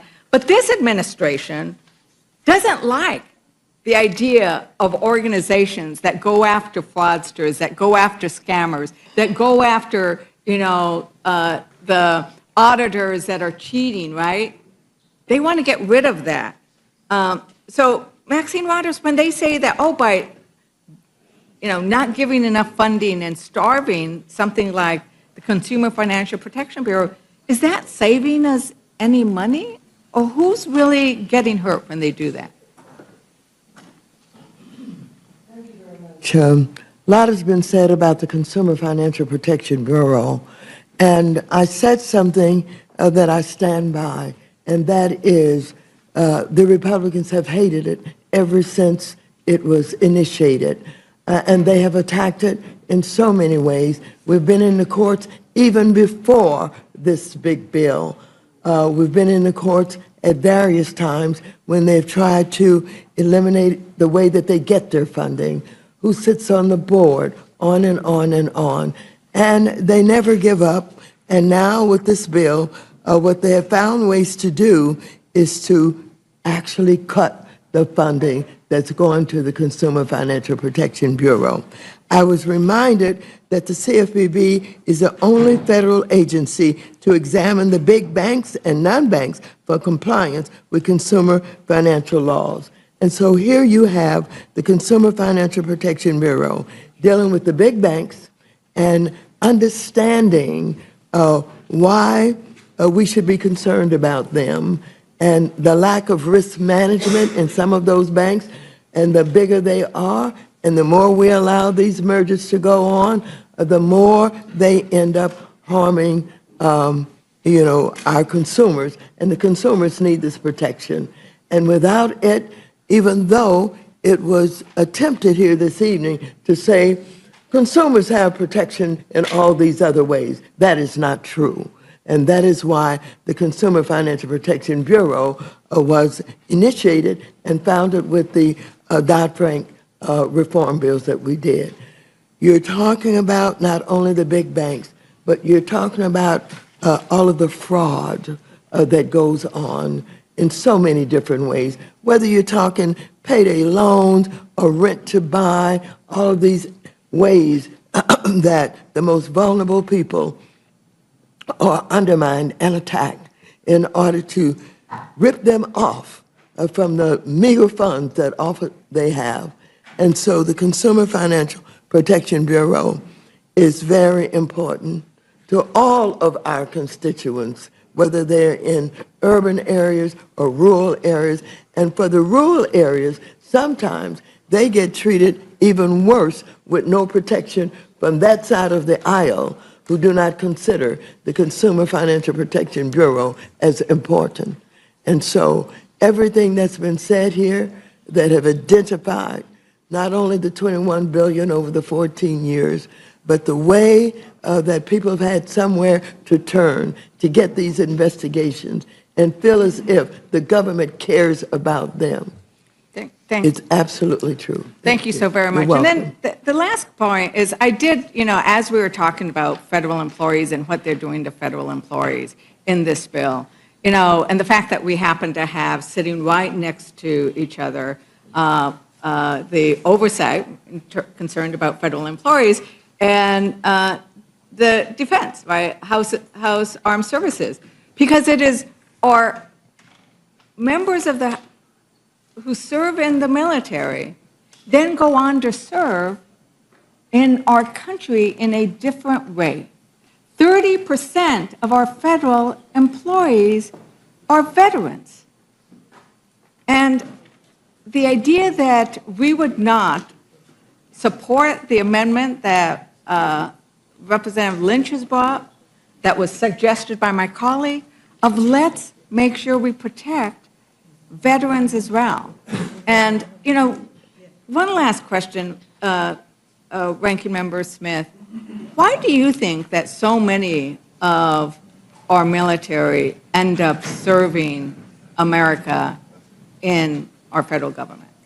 Because they believe in public service. It's part of why they joined the military in the first place. They believe in service above self. They could do a number of different jobs in a number of different places, but public service appeals to them. I think that's very obvious. It's one of the things I've always loved about working with the military, is you see the ethic that's what it's about. They are trying to serve something larger than themselves, and they want to continue doing that after their service in the military has been completed. And we've seen them do so in many, many places, quite ably. I think this idea of public service and service, I often say that service is an act of love, whether you're serving in the military, even in this chamber.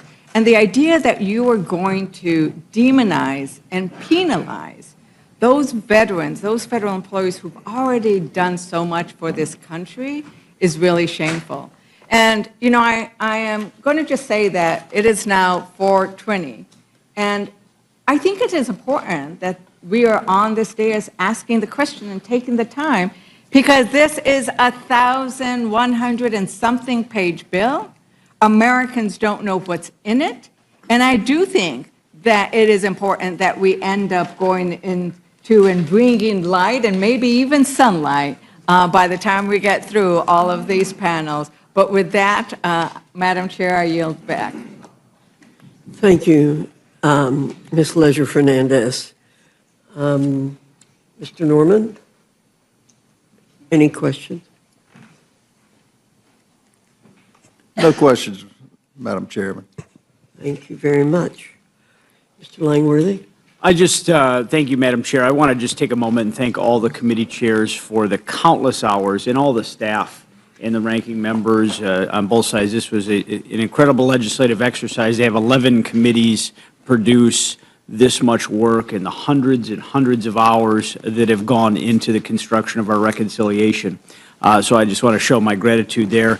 I'd also like to yield a moment to the gentleman from Georgia, Mr. Scott. Madam Chair, I just ask unanimous consent to add an article to the record. The title of the article is Clinton Signs Welfare to Work Bill, August 22nd, 1996. And without objection. I would just point out to my colleagues that the same complaints about that piece of legislation came from people on the left, including from the Clinton administration, where he had people actually resign in protest. And the article ends with the statement, welfare and poverty rates both declined during the late 1990s. However, leading some observers to view the legislation's success, and certainly the welfare to work signed under Bill Clinton was a success, and we believe that this one will be as well. With that, I yield. Thank you. Mr. Griffith? And I yield back. Oh, sorry, Mr. Langworthy. Thank you. I don't have any questions of these witnesses. Thank you very much. Seeing no further discussion or questions, our panel is dismissed. Thank you very much. And I also want to add my thanks to the staff. I appreciate Mr. Langworthy bringing that up. We can't do our jobs without our staff, and I appreciate all of them being here, too. You don't make another one. Save it for me, though.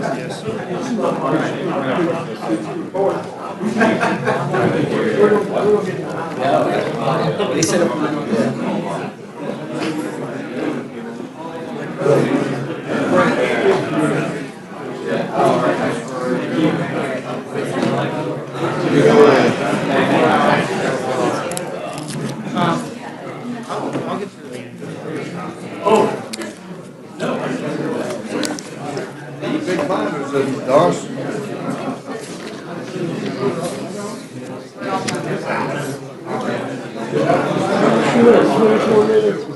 Right, just jot it down.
I now welcome our second panel, Chairman Green and Representative Thompson from the Committee on Homeland Security, Chairman Jordan and Representative Raskin from the Committee on the Judiciary, Chairman Westerman and Representative Huffman from the Committee on Natural Resources, and Chairman Graves and Representative Larson from the Committee on Transportation and Infrastructure.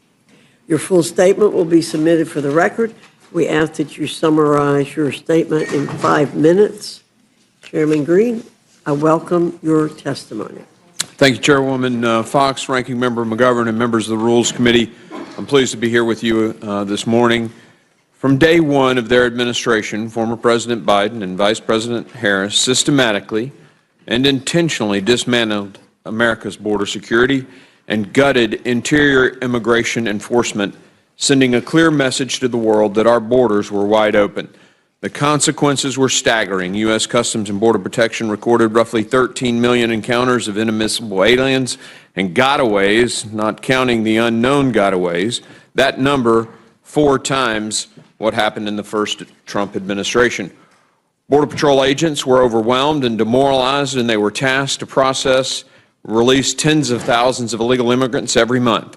Apprehensions of individuals on the terrorist watch list illegally crossing the southwest border spiked from 11 during the 4 years of the Trump administration to 385 between FY21 and 24. Illicit narcotics, especially fentanyl, surged across the southwest border, contributing to a national overdose crisis. ICE agents were effectively prevented from doing their jobs, and deportations plummeted to historic lows. But the tide has turned.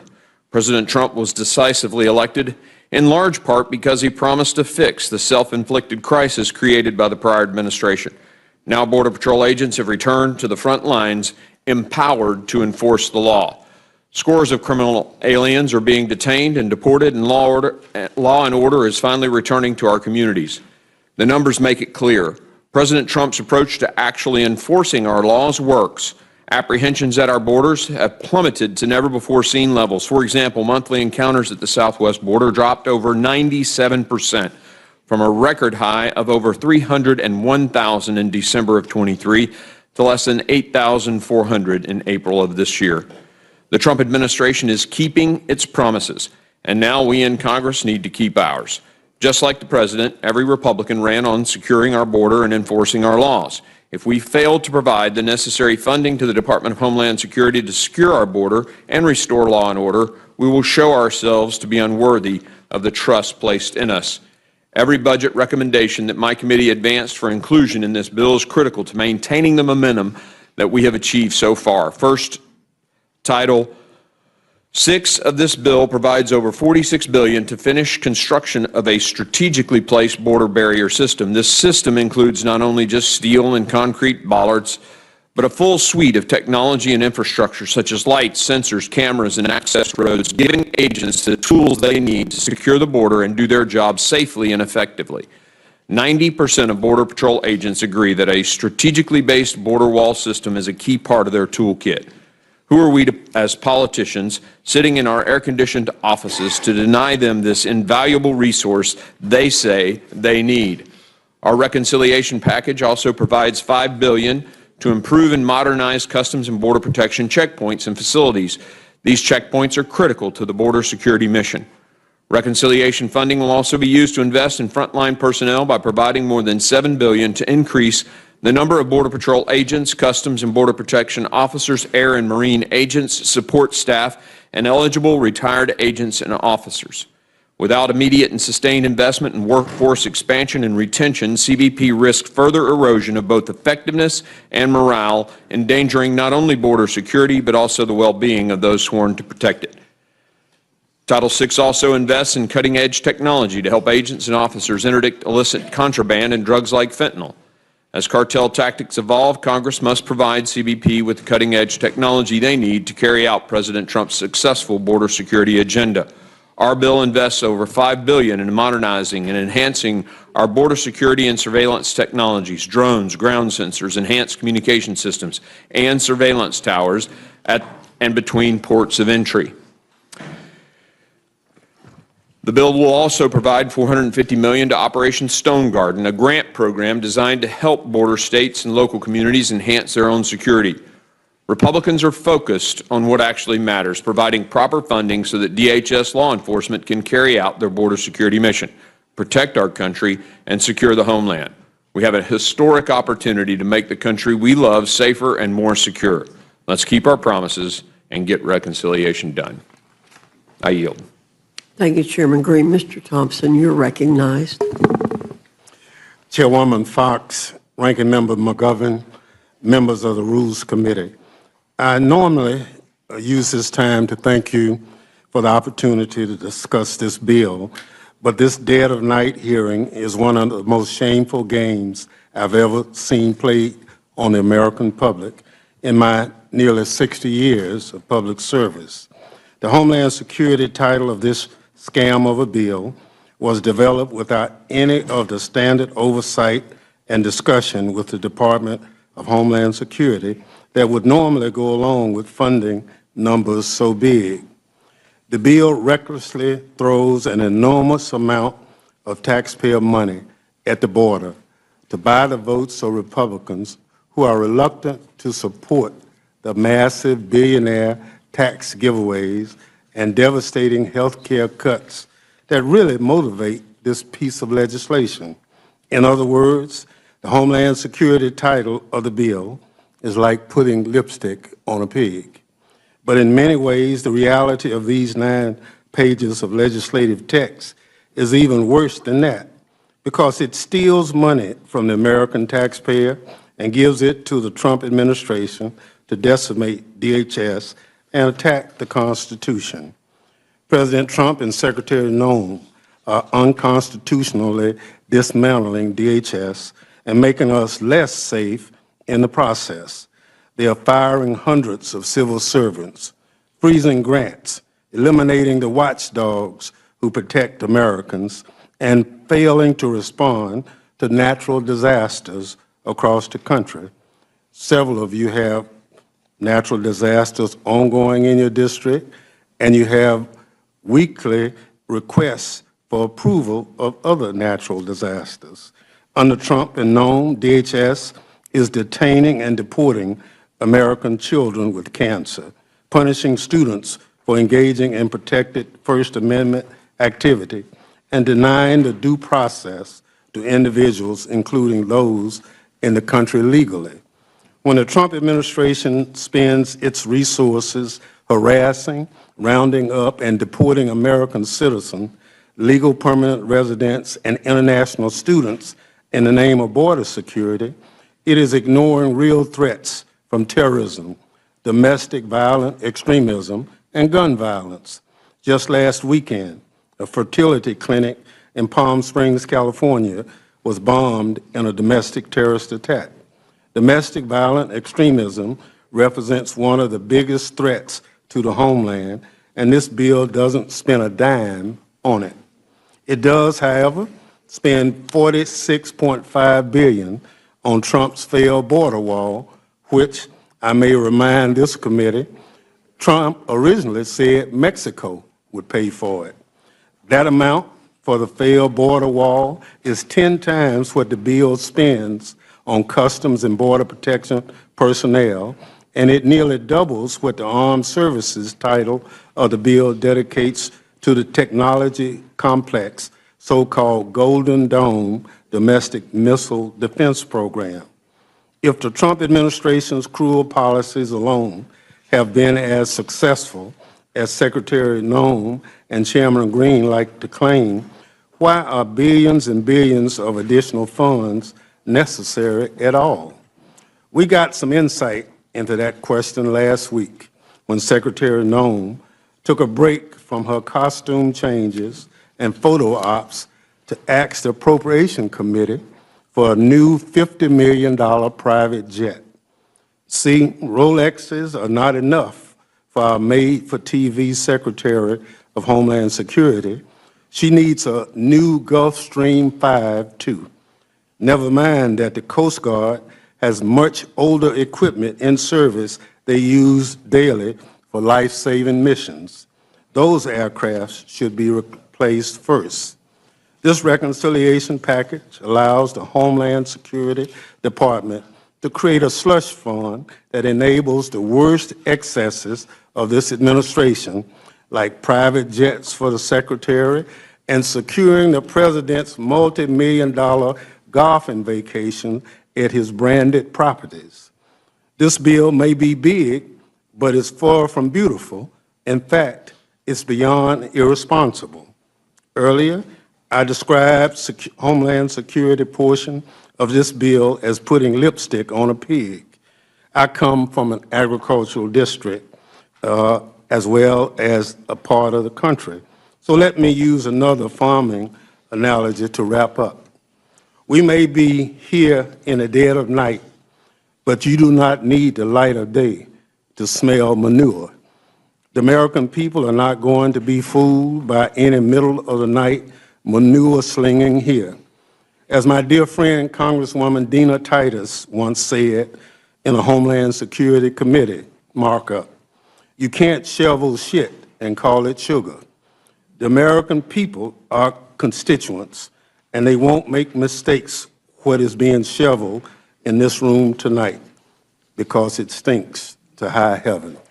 I yield back. Thank you, Representative Thompson. Representative Jordan. Thank you're you, recognized. Madam Chair, Ranking Member McGovern, members of the committee. Thank you for a chance to speak today. 4 years and 4 months ago, yesterday, the Biden administration made three decisions that led to the situation we saw unfold over their administration. They decided on day one, intentionally, deliberately, in a premeditated fashion, they said, no longer will we have remain in Mexico policy, no longer will we build the wall, and when illegal migrant gets here, they will not be detained, they will be released. And as a result of those three decisions, 8 million individuals came into our country in the course of the Biden administration.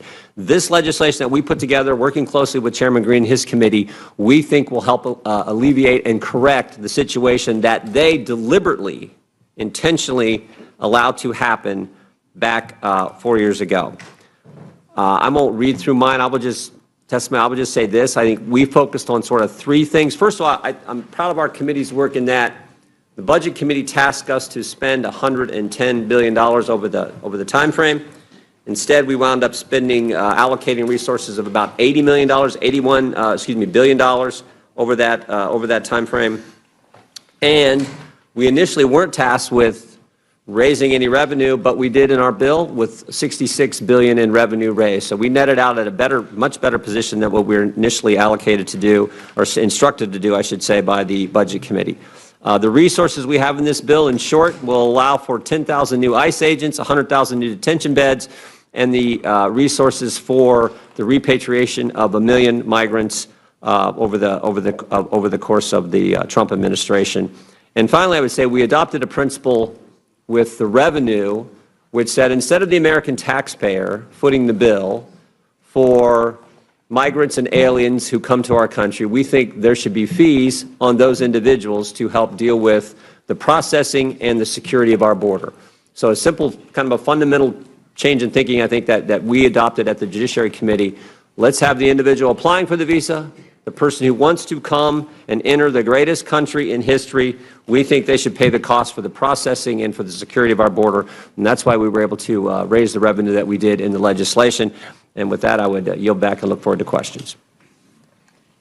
Thank you, Representative Jordan. Representative Raskin, you're recognized.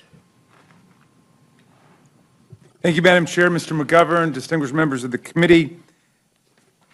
In the House Judiciary Committee, which is supposed to protect the civil liberties and the civil rights of the people, House Republicans want to hand Donald Trump a blank check to keep violating the Constitution, supporting criminals like the 1,600 insurrectionists and rioters he pardoned, and trampling the rights of the American people. In the first 120 days, we've seen federal courts all over the land issue an astounding 155 preliminary injunctions and temporary restraining orders against the administration's matchless onslaught of lawless executive orders and executive actions. That's more orders than have been issued against all other presidential administrations in the same period in American history put together.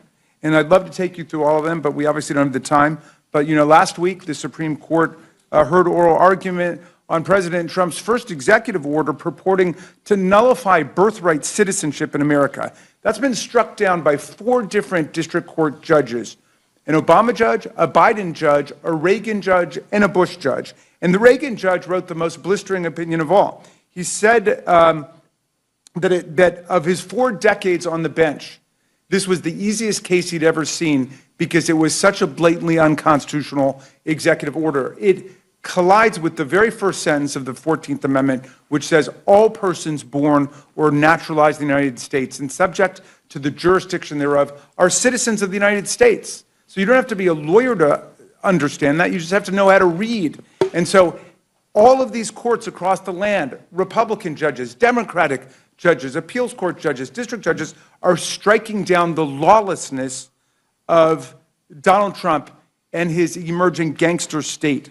They disappear people to the torture gulag of the self-proclaimed dictator of El Salvador with no due process.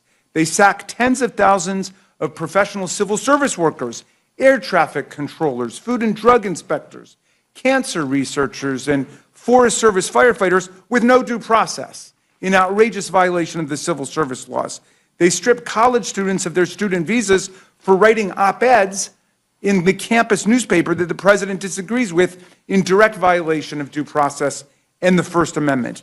They lawlessly invoke extraordinary wartime powers from 1798 to deport people in peacetime without any due process, and they lose in court every single day. It's been 120 days, and they've already suffered 155 losses in court. Nothing's ever been seen like this before in American history. The administration says, well, it's just focusing on the worst of the worst. No, that's not who they're targeting. They're arresting judges. They're arresting members of Congress now. One of our colleagues is going to be arraigned later today in a completely fraudulent prosecution by the new U.S. attorney in New Jersey. They're deporting children with cancer who are U.S. citizens. They're rounding up law-abiding members of our communities, parents and wives of American spouses who pose no threat at all to public safety. They're sending masked agents with no identification to snatch students out of their neighborhoods, hauling them away in unmarked cars and sending them to detention centers in other parts of the country. And they're making serious mistakes every day, just as they admitted it was, quote, an administrative error to put Mr. Abrero Garcia on an airplane to a torture dungeon in El Salvador with no due process at all. The president is threatening media entities and shaking them down for private settlements in bogus lawsuits. He's threatening law firms and shaking them down for free pro bono hours. He's threatening colleges and universities. They've jettisoned the rule of law as we know it, and they don't seem to mind having the most judicially invalidated policies of any administration in history. So this bill is just a blank check for more chaos. It hands more than $80 billion in new money to the administration to do more of what we've already seen. And they rejected every single amendment we brought to say that they should not be deporting U.S. citizens. Our colleagues didn't speak against it, but they voted against it. We said nobody should be deported from the country without due process to follow the Supreme Court's 9-0 decision. Our colleagues didn't speak against it, but they all voted against it. And they want to give really extraordinary, unseen amounts of money to ICE. There's a line item in there, without any further explanation, for $858 million in bonuses for ICE employees. That comes to $42,000 for each ICE employee. Nobody could explain how that's going to be passed out. We had other witnesses come in and say they've never seen a bonus of more than $1,500 or $2,000. $858 million. Meantime, we discover, Madam Chair, that one DOJ employee countermanded all the work of the House of Representatives, the U.S. Senate, the President of the United States, and the Department of Justice, which set up grants to go to local police departments across the country and victim assistance organizations. The money was appropriated, it was programmed, it was awarded to local police departments across America and other organizations, and one DOJ employee sent an email saying, get rid of all of it. And they did. And our colleagues refused to restore that money. And the same amount of money they want to put into bonuses for ICE employees to get $42,000. They're literally defunding the police. DOJ is defunding the police, and our colleagues are going along with that.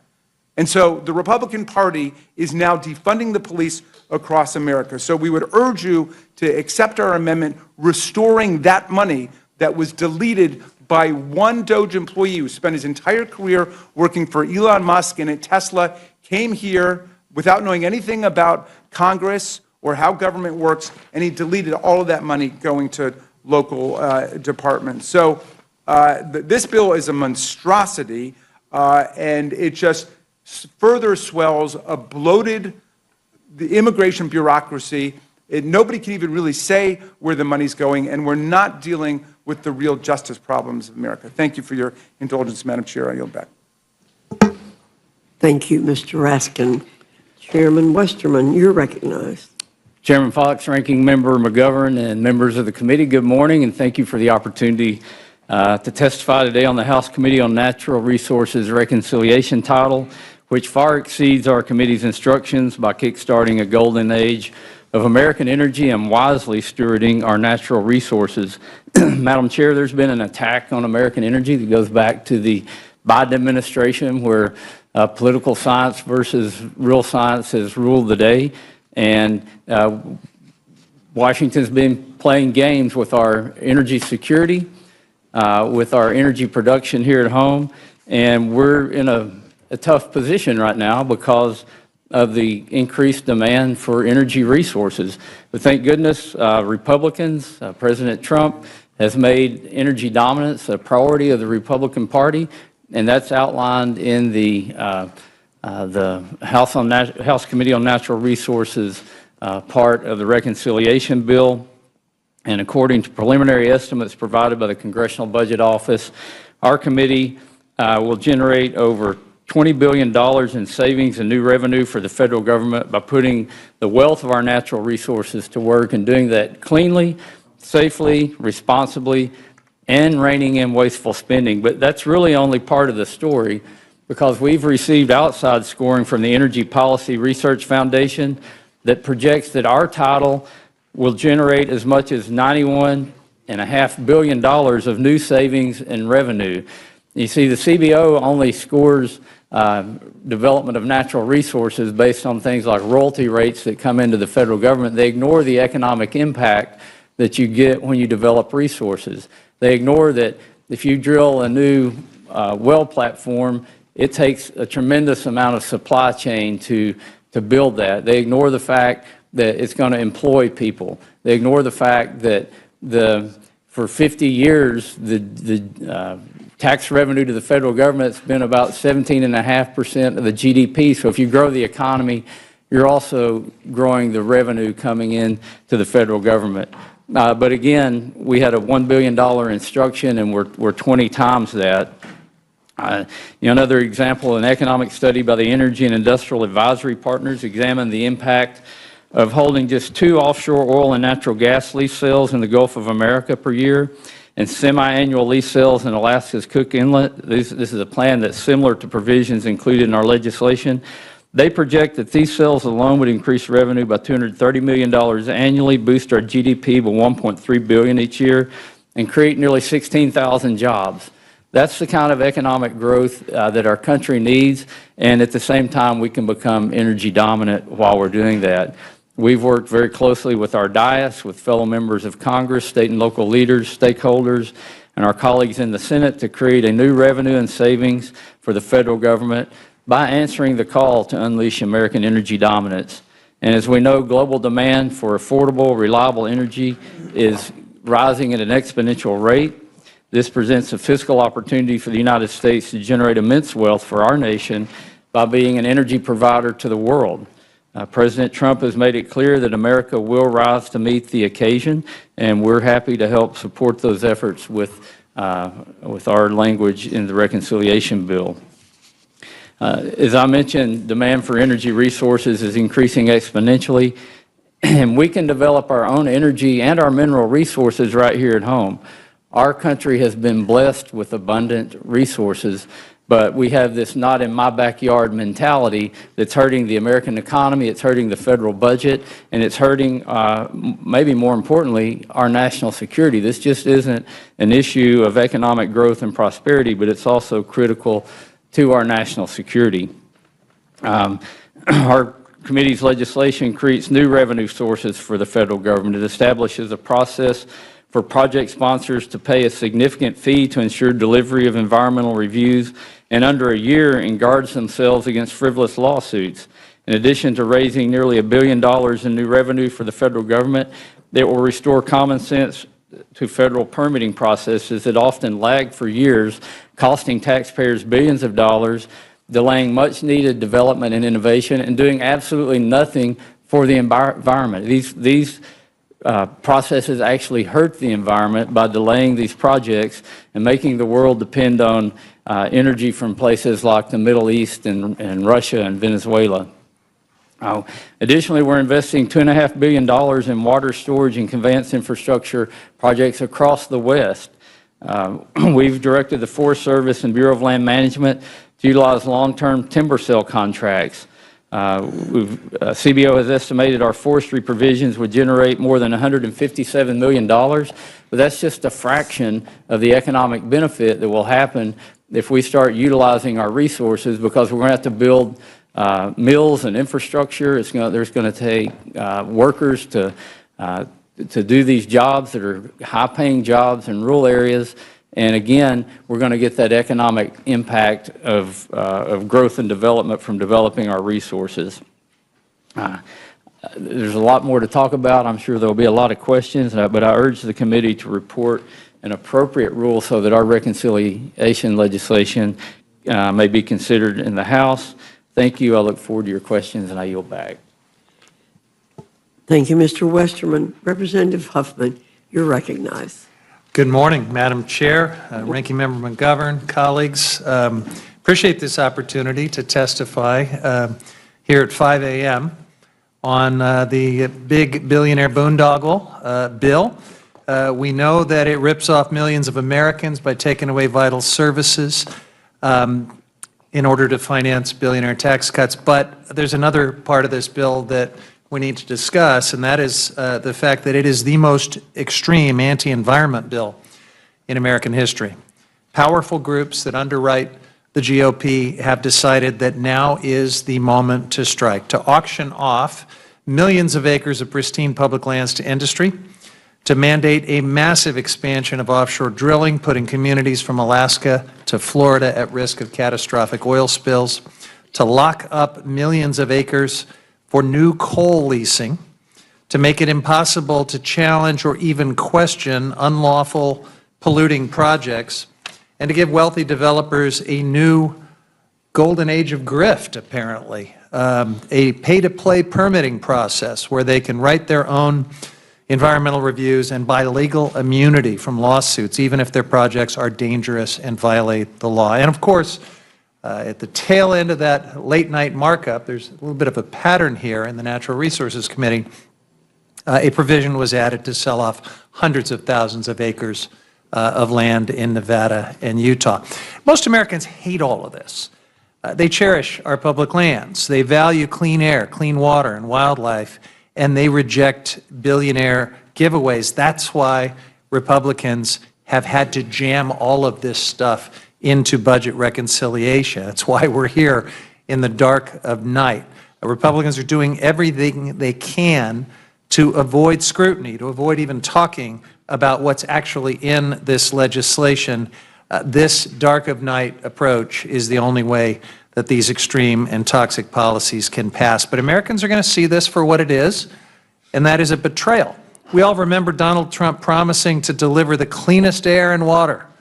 And where Republicans say things like that and then jam through a bill like this, Americans rightfully feel betrayed.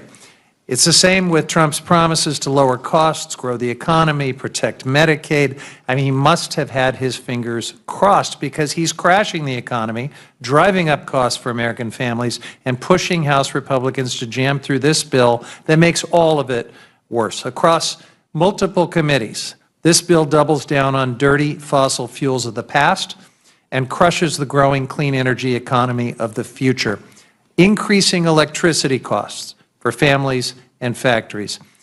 The CEO of Next Era Energy Company, John Ketchum, recently said this: if you take renewables and storage off the table, as this bill does, we're going to force electricity prices to the moon. To the moon, his words.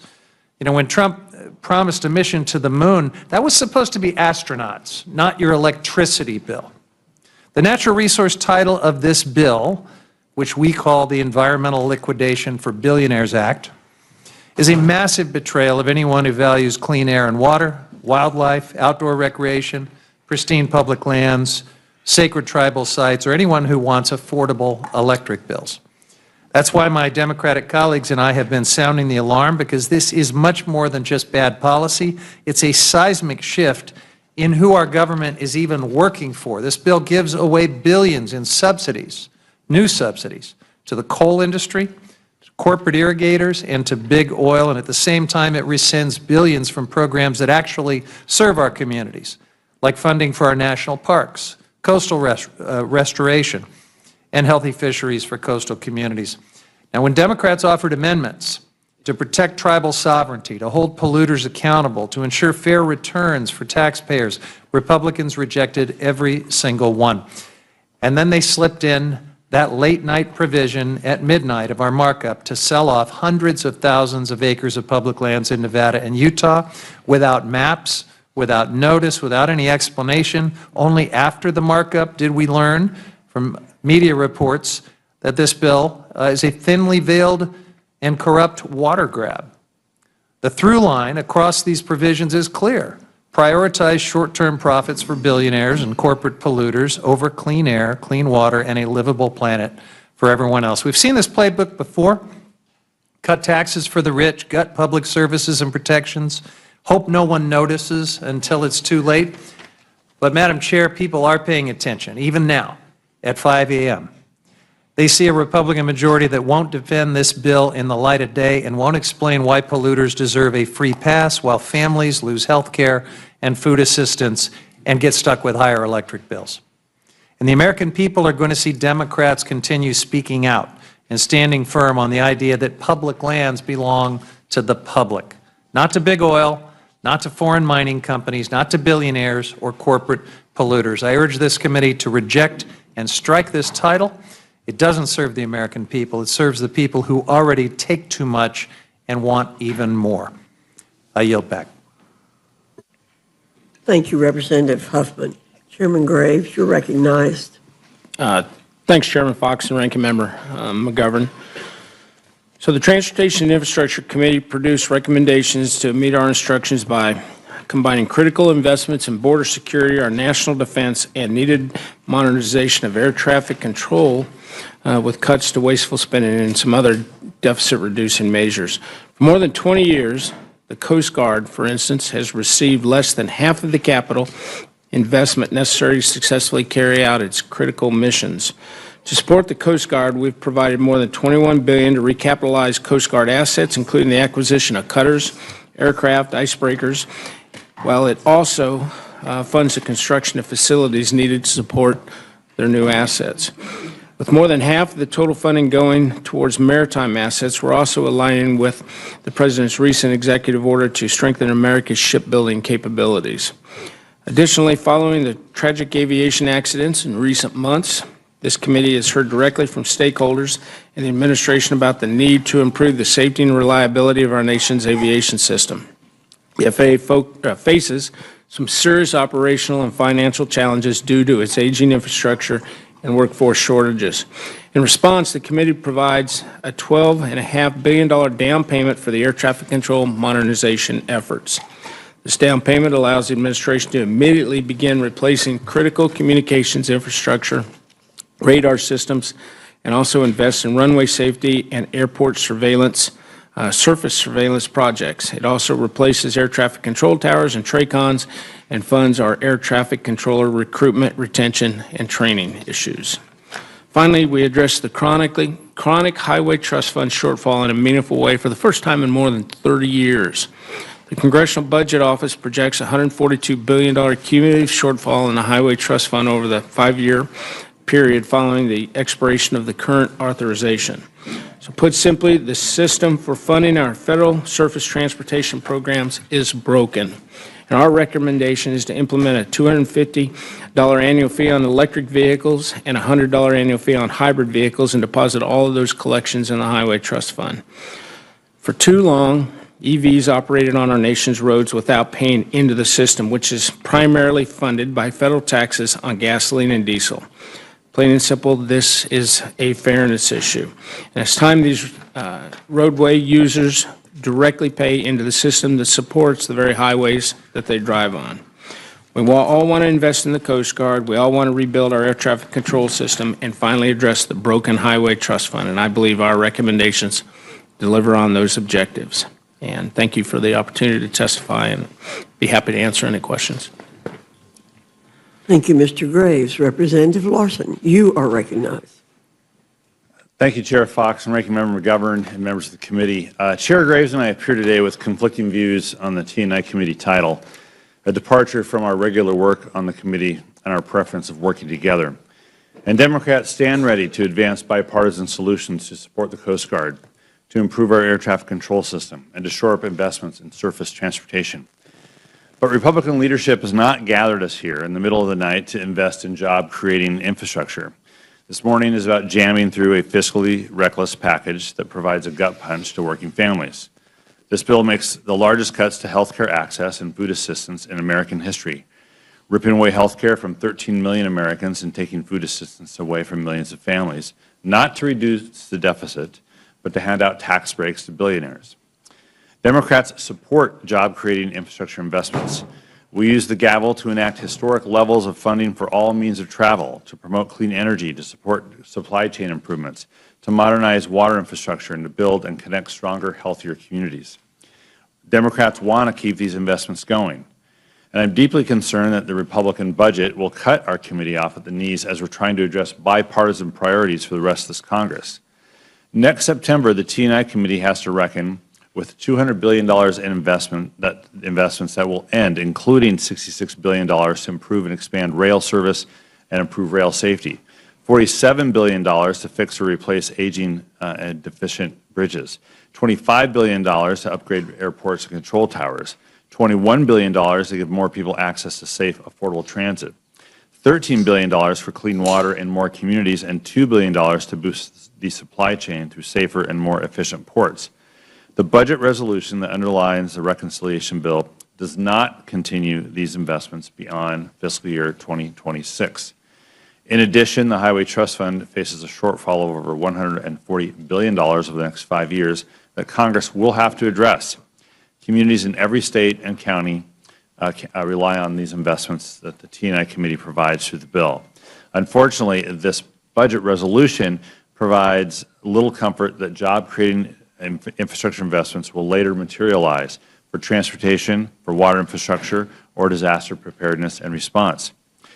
The investments that T&I committee provided keep people safe in the skies, on the roads and bridges, and when traveling by bus, boat, or train. We can't afford to skimp on or to delay safety. The funding for air traffic control that the committee provided in this reconciliation bill is only a down payment on a much more expensive and urgent problem that we have to address. And it's been well documented by the committee and by multiple aviation safety experts that our current ATC infrastructure is becoming unsustainable. In the wake of one of the deadliest aviation accidents in the last 20 years, and with a rise in near misses at airports across the country, increased investment in our air traffic control system is needed. And similarly, the Coast Guard badly needs fleet modernization and funding for new icebreakers, shoreside infrastructure, and aircraft. And the funding for this, for the Coast Guard in this bill is a welcome and a bipartisan priority. But we also have to meet the needs of the members of the service. Where is the funding for COSI's health care, including mental health, for Coast Guard housing, for child care?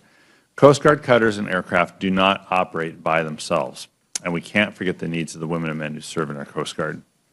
The T&I portions also contain substantial funding cuts to Inflation Reduction Act investments, cuts that are unnecessary to comply with Senate reconciliation instructions.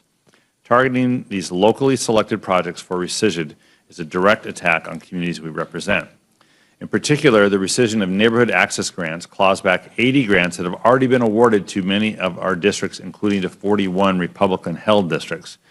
Chair Fox, Representative Norman, Representative Scott, Representative Scanlon, grants in each of your districts are up for rescission.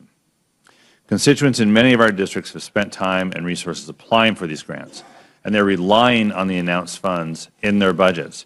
This unnecessary clawback after communities have secured grants makes no sense. Finally, I want to commend Chair Graves for firing the opening salvo and addressing the revenue gap in the Highway Trust Fund. The legislation establishes fees on EVs at $250 per year and hybrids at $100 per year. Fees fees that are frankly out of proportion with what the average gas-powered vehicle pays, about $90 a year. But these new fees represent a marked change in how we tax highway users and deserve a full vetting by members on both sides of the aisle and both sides of the Capitol by governors, mayors, and other stakeholders. And to date, the reconciliation process hasn't offered that